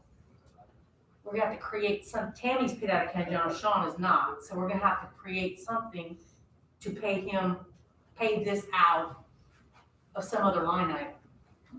So we're gonna have to create something and then do a salary ordinance with the council. Would you have a different way of approaching it, or more streamlined? Or you think that? No, I'm just telling you the steps we're gonna have to do to get this accomplished. Plus, I'm gonna have to advertise, which is too late for this month. So we had to advertise Friday. And before we had the conversation, today, I think that I was lower than this amount.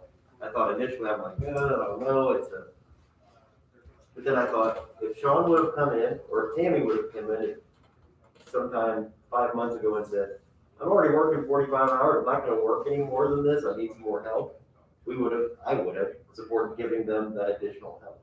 You know, and it would have cost us more than this, probably. So that's where I took, whenever I came in today, I was thinking 4,000 and 3,000, and now I'm at 6 and 4, just thinking that if they would have come in and if they wouldn't be the people they are with the heart and the desire to serve the community and do what it takes to get it done, it could have been worse for everybody involved. So that's how I landed where I'm at. And just my math, and granted, my math is not correct because I'm going on 52 weeks here.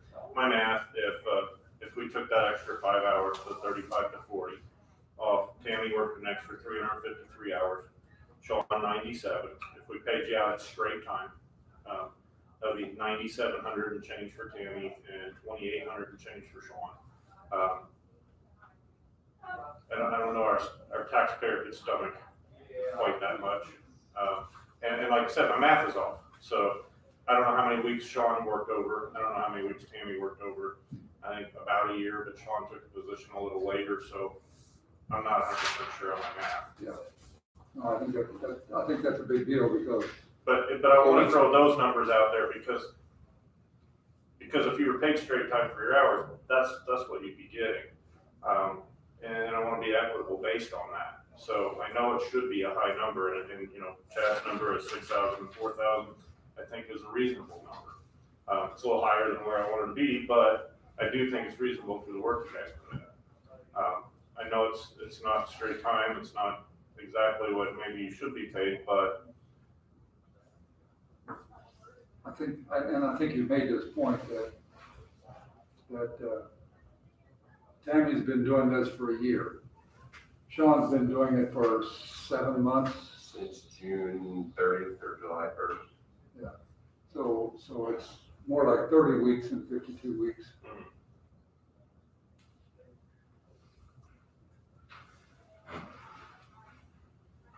are you doing the math? Nope. All right. I see you over there scribbling, so I wasn't sure. You said 30 weeks. I mean, that's Give or a take. rounding it off to.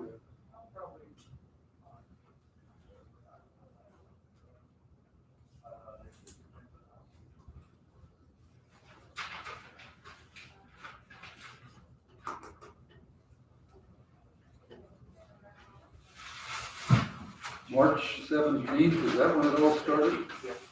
Well, technically, March the 11th it hit, and then March 13th was our first, we started working on weekends, basically, we worked every weekend. Yeah. I'll say, you need that, spreadsheet that they gave me for broke down each week. Do what? Yeah, we both submitted a spreadsheet exactly how many hours we had total each week. You don't have that? We've got it. Okay. Or it's provided, did you get it? I've seen Yeah, it. I've seen it. I haven't read it out Front of for me, me, but I've seen it, yes. Would you like to see my copy? Do you need it? I don't have to. So you said 353 hours? Okay, Sean's extra hours are 357. Tammy's extra hours are 613, Okay, hold on, 357. And 6 what? 613. And the calculation I made was, and I based it off of 52 weeks, but, is 260 hours less than that total, which gave Tammy 353. And Tammy's is accurate because it was. What do you mean by 353? Oh, you So took if the they work 35 to 40 hours, I got you. That's where I was missing some. before they get to that 40 hours, I don't feel quite as. So you're saying 353 is the excess, Right. and then his is 97 is the excess. That was based on my earlier numbers, but if I don't understand why my math's coming out higher than it's because it's less weeks. But Sean, if you subtract 150 from his, that would be 207 extra hours.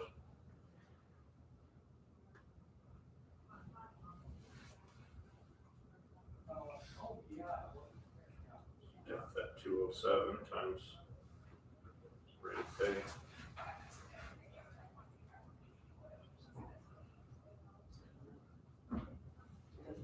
So that'd be 97,7104 for Tammy. And 6,034,05 for Sean. Do you have any comments? No. I mean, we would have to pay PERF and Social Security on all, I mean, it's like, right, it's not like a. Can it not be written as a bonus? A straight Still pay? gotta pay on it, No. still have to pay all the benefits on it. Okay. I mean, and then my other comment was if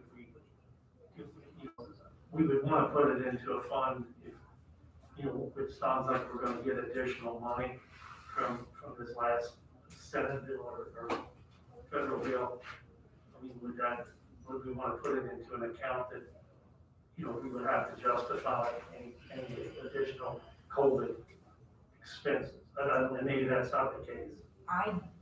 Yeah, I don't know what the new money will. I don't have enough information on the new Yeah, money, and I I don't don't- wanna spend it there before we have it. No, I know. I mean, we've got an idea of how much it'll be, but not how it'll be regulated. Yeah, I just wondered if we would put it, should it be in a rainy day fund? If we say, well, this is what it costs. I'm just asking. I'm not positive. Versus the general fund. And maybe the general fund's the way to do it. That's why I'm asking, because whatever we do, we're gonna have to set it all up. Mr. Schneider, is there any comments from legal on, any action that we may or may not take with, regard to this pay that you're aware of? So I've been looking here, I know that other municipalities done something similar as you've already referenced. Of course, new, I think there's some things we got to figure out, but, proceed. There's a way to make it happen within the guidelines of it. It would seem like there would be, I don't know what that is yet. But I'd like to see the money come out of the general fund and not out of the health department. I don't have money in my budget. Yeah, I know. And there's the math. Well, I guess the question is, under the commissioners, we could do like a bonus line item. That makes sense. And knowing that Here's my math. we're leaning this direction as opposed to making a motion today, revisiting it at our next meeting, I don't know that that necessarily impacts anything because it's been 12 months already. Does it? I can't pay it out until they meet, and I have to advertise it before, and I can't advertise for this meeting, so it'll be April before we can do anything anyway. And maybe you've already any of done, that makes sense. and you may have already done this background stuff, I'm just throwing that out. No, I haven't, because this is the first time really hearing any numbers. Commissioner, one thing I guess I would like is, whenever we set this, whatever that timeframe is, that allows us so that we, let's say things continue the whole summer and into the fall and work, so if they're gonna accumulate more hours, I guess I'd like a stopping point here and then a beginning point for, just in case they come back or in another year for review. This way we have a set time frame. I feel like that's important. The way I'm looking at it, this is a one shot, that we're not gonna revisit it. Okay. I mean, that was my initial thoughts on it, so if we need to compensate them a small, some amount over and above something today, to be prepared for that, I want this to be a one-time thing, a last-time thing. So we're doing for the past, not the future, we're doing the compensation is more for the past. Well, what I'm saying, I'll give you an example, Councilman, Commissioner Hostetter did some math here, and he took the number of hours, and took a percentage of it. He came up with numbers of 5,000 and 3,000 for the two employees. I would still be comfortable making that 6,000 and 4,000 with an addition, because I think he's comfortable with the 5 and 3. I'd be comfortable adding an additional $1,000 for what's to come here over the next couple, the next future payroll. I think we could see the light at the end of the tunnel, but I personally think the State Board of Accounts would be very leery to give you something that hasn't happened yet. Well, we couldn't do it now, but I think what Craig's saying is that we come back again in December and say, we revisit it then. Right. And, Well, he's saying one and and done. I get what you're saying. And, maybe that goes back to this flex time discussion that we had earlier, that we're now saying, we're now not encouraging, but looking for, if possible, to use the time instead of getting paid for it. well, this was one. I don't know whether that's possible. Due to a pandemic. I mean, it's It was. it's not like Shawnette put in some extra hours because more people applied for septic permits than normal. This is completely out of the realm of Yeah. what we can predict. But as So- Craig said, we don't know whether it's over. Right, and I understand that, but So I'd say, as of now, it's a one-time deal, but maybe in December we'll change our mind. I'm going into it thinking this is a one-time thing, but you're right, I can't tell what the future will bring. So, I'll go ahead and make my motion just to get it on the record. My motion will be that, the Board of Commissioners support a payout of $6,000 for Tammy Humpert and $4,000 for Sean Werner, paid out for the abundance of additional hours of work that they've put in, based on the emergency declaration that the commissioners have put into place and continue to have in place through today. And this shall be considered COVID compensation, and that the county council can decide if and how the fund should be appropriated and paid. And in addition to this $6,000 and $4,000 payout, that PERF and any other needed benefits and Social Security that need to be paid would be in addition to this number. That would be my motion on this issue. just to be clear. I should say restate So that, please. I'll give you the piece of paper when I'm done. That's why I wrote it down. So their check, when they get a check, will be for 6,000 and 4,000. No, their check will be $6,000 less Minus, taxes. minus taxes, okay. All right. Just like a payroll. It will be on payroll, it will not be. Well, when you said in addition to perf and whatnot, that's why I wanted to be Well, clear. because there's our side of it that we will pay as well. Right, I understand. So I will second your motion. Okay, I'm opening it for further discussion. If there is. Yeah, I might have, I'm not gonna vote no because, Well, we're not voting yet, we're just about. I might have gone a little higher, but if that's where you guys are at, that's where we're at. Okay, we have a first and a second. Any other discussion then, other than just that? Okay. Hearing no more discussion, I'll call for a vote. All in favor of the motion, say aye. Aye. Anyone opposed? The motion carries. So, that means it will now be pushed forward to the county council to, make a determination on, financial and everything. Next up, Auditor Morton has a few things for us. You do that to me every time. I know we used the restroom, and you can catch up, and we'll come back with you. Thank you, guys. Thank you. Thank you. Hey. Okay. This is nice to be back. This your first No, I was back last week. Can't believe how good you are. I look better than I ever did. Yeah. You what? Can't believe how good you look. I said, you gonna ask him to lunch now? No, I'm getting out of here in a little bit. I got another meeting. I keep looking out the window and thinking, yeah, through the rain in the truck. I had brought my umbrella. My wife thinking for me. You look smarter than I am.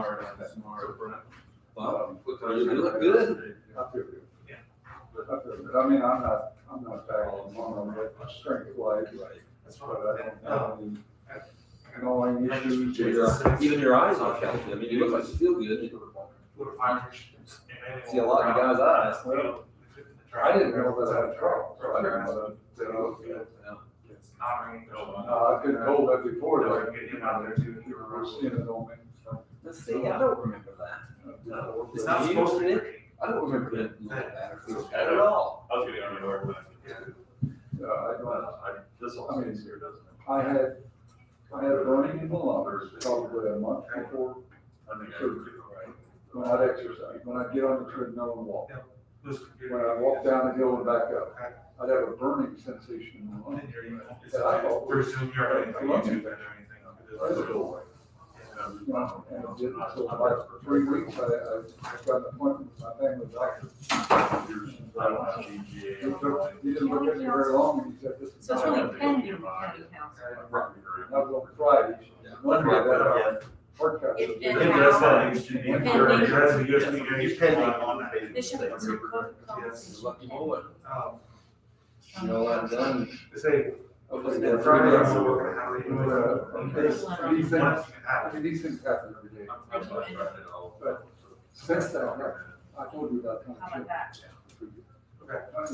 You know about Tom Sherman, correct? No, Tom, that's the way to. Perfect, so security he would had be an his addition. surgery about 6 weeks after I did. And, didn't wake up.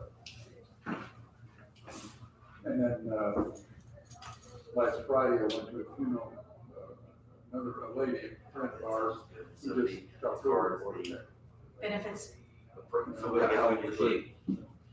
little older than I am, I'm gonna say she's probably 75. Additional appropriation needed for counties. So, yeah. Because really, I've been my dad's 80. part of that can come out of there. You know, also. You have a batch. He's 83 years old. You're He's $765 out for farm the, the other for the, day. He decided. and then PERF will be 11% of Field, that. a bunch of trees that fell down, some branches, and whatnot. Get them out of the pasture. Not so they would including- brush off. Get out there, tractor motor, chainsaw, load and brush on the loader, Not saw including- wood, all by himself.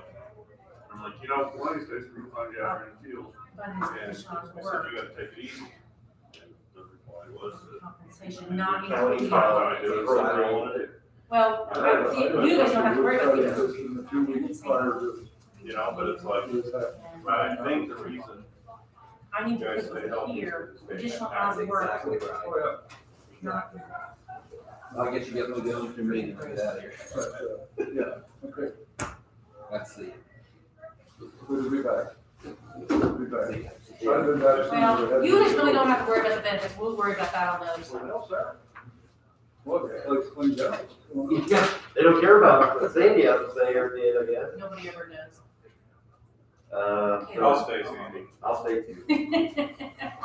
So the next thing we are, on the agenda is the 2022 holiday and payroll calendar. I believe that has been sent to each of us. Both have reviewed it. I'll do the same thing I do every year. I'll say I think it's inappropriate for us to take off for Good Friday because it serves no secular purpose, and that's what I would say, and the two of you will say. Tradition. Well, if you guys don't want it, it's in the handbook right now. It's not a federal holiday. The state, Indiana is one of 6 states that still allows for it as a state holiday. I mean, if you're thinking not to do it in the future, we just need to take it out of the handbook. Are we off Is it- of it? I vote against it every year. They I know vote you for it. Is Easter a federal holiday? Are we off the Monday following Easter? No. We're off the Friday. Right, I'm okay with this. Let's see. Yeah, just seeing what our holidays were. Yeah, so these are the states that still allow Good Friday to be used as off as a state holiday. I'd say if you're not gonna give us Good Friday, you can give us Columbus Day. Oh, good bargain there. Just saying, we don't get that one, it is a federal holiday. He gets it, we don't. Columbus is not as important as it used to be. No, not at all. Does he still? So, here it says, a number of courts found Good Friday holiday closing to be unconstitutional, and then other ones. Seventh Court of Appeals, which does include Indiana. I guess my argument would be, it doesn't matter if you're Catholic or Buddhist or Hindu or, whatever, you're getting that day off. And it's, But the First Amendment doesn't allow for a government entity to show preferential treatment towards one religion or to be for or against any particular religion. So we don't, and this is purely a Christian holiday, so we don't do anything equal for, I don't know what holiday. You wanna give us one off, I'm glad to take that week. You know, So is Christmas. Christmas is considerably secularized, whereas Good Friday is only a Christian holiday. Easter has been secularized, not to the level of Christmas, but it is also secularized. Oh, not that, I can't say that word. It's also that way. So I just say that 40 other states don't allow for it anymore. But Indiana does. India is one few that still has it hanging around. So, would one of you like to make a motion, however you feel about the, I'll make a motion that we accept the holiday and payroll calendar as presented. okay, we have a first, we have a second. Is there any other discussion on the motion? I'm hearing none. All in favor of the motion, say aye. Aye. Anyone opposed? Aye, the motion carries. And the courthouse closings are approved for 2022. And what was your The next? payroll schedule, and we laid out all the weeks. 26 weeks will be in next, pay weeks will be in 22. It's the dates and times following the holiday schedule, if they're due earlier or not. There are several short weeks that. Is anything gonna change on that since that we, I will point out, I don't know if it matters, but I did say the holiday and payroll calendar. oh, you did? Yeah. Okay, so his motion was for both, so Oh, I didn't hear we're done this. talking about that then. Good. Way to go, Nick. And then we have a GIS limited use agreement. Luke Thomas, I don't know a lot about this. I know we do these, they get limited use for, We did one recently with School Corporation. yeah, we do them every once in a Crawford. while. So they work with WTH, but WTH can't do it unless they have our approval. Okay. I believe, I've looked at this, if it's the one I'm remembering, and it's, I had no problem with it, I wanna be friendly with our friends. Region 15 is one of those. So I'd be in favor of proceeding with the limited use agreement. Yeah, I have a problem. Sounds like we're, Indiana 15 partnered with Rundell Ernstberger Associates to create a region-wide economic recovery and resiliency plan. As part of their data collection effort, they're looking for the GIS data regarding parcels, land use, zoning, transportation, wells, septic, and TIF districts made available through the FTP site. No, I'm a little surprised WTH is all right with all of those sharing. Because doesn't that hurt their revenue? I think sometimes they pay them for this stuff. I don't know if this one does or not. We're giving them the information, and you're right. Sometimes they can get compensated. It's just that it's at no expense to us. It's our data, so we have to say, yeah, you can share it. in this case though, I think usually when you get compensated, isn't it somebody doing it for a commercial purpose? Because I don't think, we don't charge any other. Right, because the last one was, we don't charge anyone, whether they do or not, I don't really answer to that. I just know it costs us nothing and we get nothing. Well, I know your motion was for both. You didn't want this, you weren't against this. It passed. Yeah. I just wanted you to have a record saying you weren't against the payroll rates. No. Yeah, it is. I heard it. On the Yeah, I would like all the payroll dates moved back to January. You wanna pay once a year? Tuesday. That's kind of like the federal government, I just slip a little extra in there. Without anybody noticing. Dang that. You're putting pork on your motion. Pay special attention there. Okay, so I don't think we actually, I don't think you took that vote here, so I'm gonna say that, I move to approve the GIS limited use agreement with, Region 15 and their partner. I will second. Any further discussion? Hearing none, all in favor, say aye. Aye. Anyone opposed? Hearing none, all in favor. Approved. Anything else, from the auditor? Anything else from, legal? No, sir. Commissioner Hofstadter? Meeting with Clark East today, hopefully get an update on the sewer project. Okay. Thank you. Commissioner Brahma? No? I guess the only thing I've worked with the auditor's office on some, inventory with the ambulatory services position, and, I'll just share with you that we're working through it. I'll give you some of the, I don't know if you're aware of this, but something I found unfortunate, and I wanted to share it with you. I didn't think about it just now.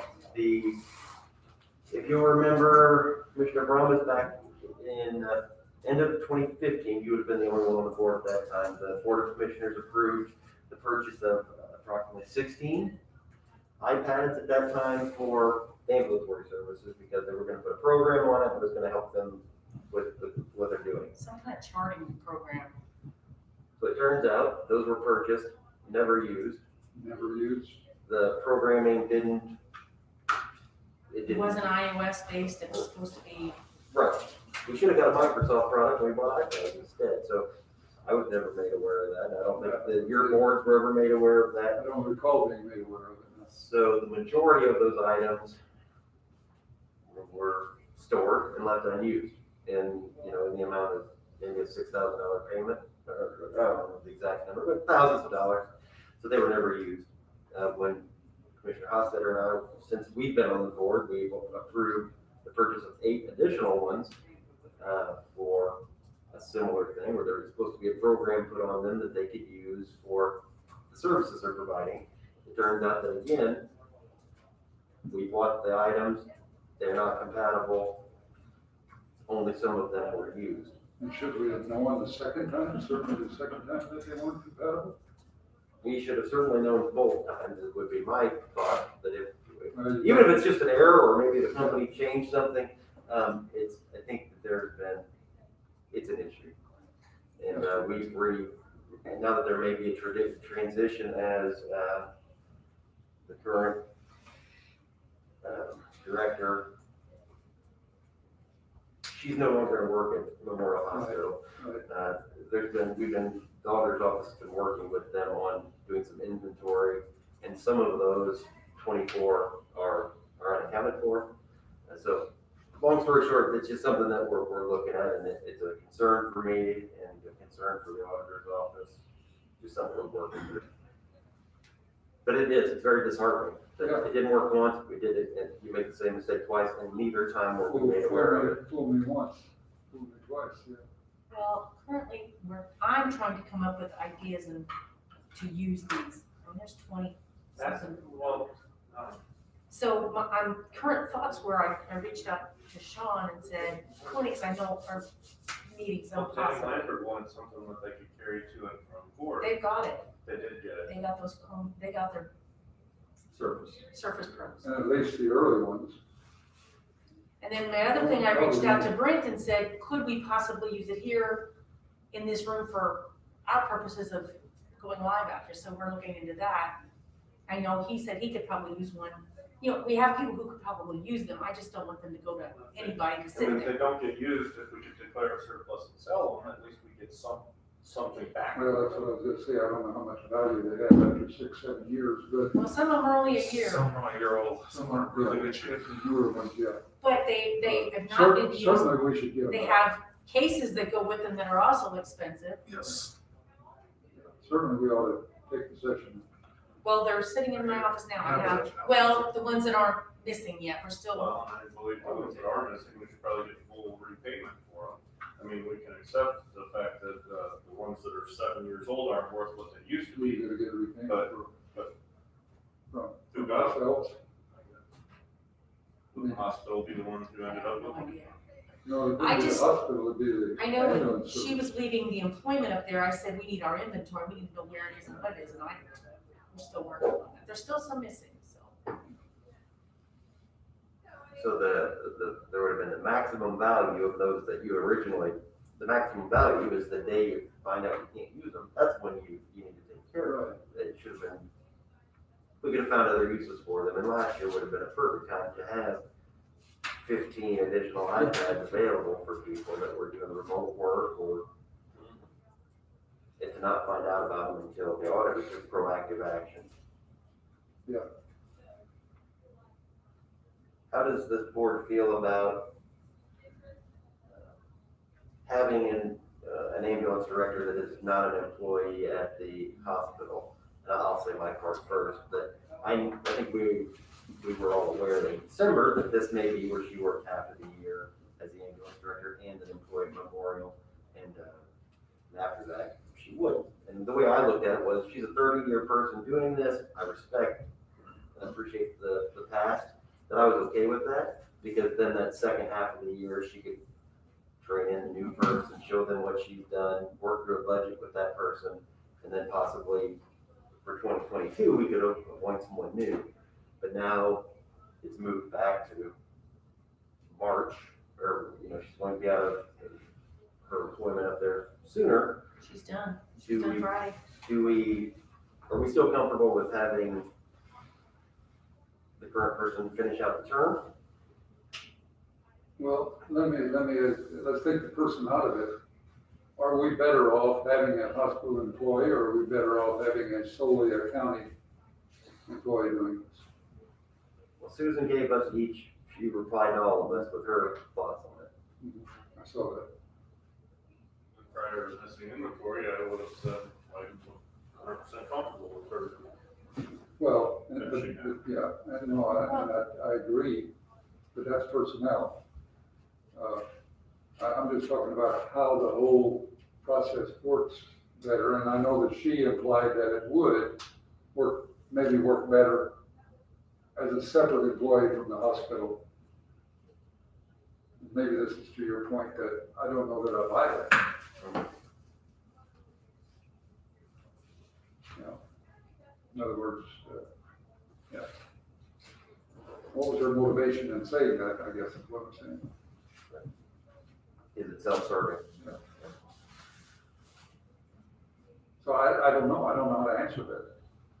Maybe you have an idea, saying as far as accounting and all of that kind of stuff. Well, it does concern me not to have somebody up there just to keep track of our ambulances, keep track of what's on our ambulances, keep track of the maintenance of our ambulances. So she wouldn't be doing that? She wouldn't be up there. I don't know what she wouldn't be working up there with them on a day-to-day basis. I don't know what. I suppose they would let her go hang out every day if she wanted. She would have an office in the building. I don't know any of those logistics. Right. I think it might be having a conversation. How do we find a qualified individual to take that position? The director of nursing, I've had multiple conversations with her, Lori Pearson, and I believe that Lori and Susan both have said Ryan Young is someone who's taking over leadership over multiple departments there. This ambulance and emergency services is the main part of that, or a main part of it. So I think they both said that would be I don't know if they said a recommendation, but that would be a logical next person to do it.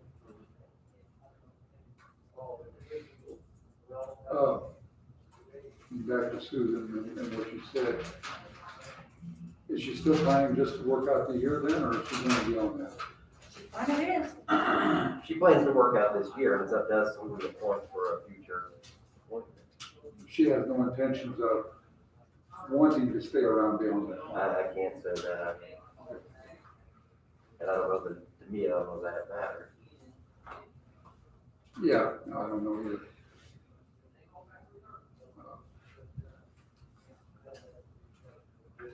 Like I said, she's put in a lot of years doing it. Yeah. I respect anybody that can put that kind of time into it and service, and that's why I was okay with her coming through for this year. Going forward after this year, I don't think I would feel comfortable. I would have felt like we did the right thing, letting her serve out her last term, and so that's at least was my thinking in December. I still want to look further into this inventory situation. Is that, is technically here, is that an appointed position? Yeah. It is. So we've appointed her to that, and is her term up at the end of this year? Yeah, it's a year-to-year appointment. A year to year, okay. So we'd have to show cause to. Oh, you mean to terminate early? Terminate early. I'm not sure about that. I don't know, that's, I don't know that that's the case either. I mean, on the appointment. I can look into that if that's it. I'll look into that topic regardless. I know there's been a lot of discussion about health boards and appointments on health boards. And once you appoint them, you can't get them out of there until their term is up. Until their term is up. she is a paid employee. I mean, she's paid as an employee. But I don't know whether this falls under that same category or not. Correct.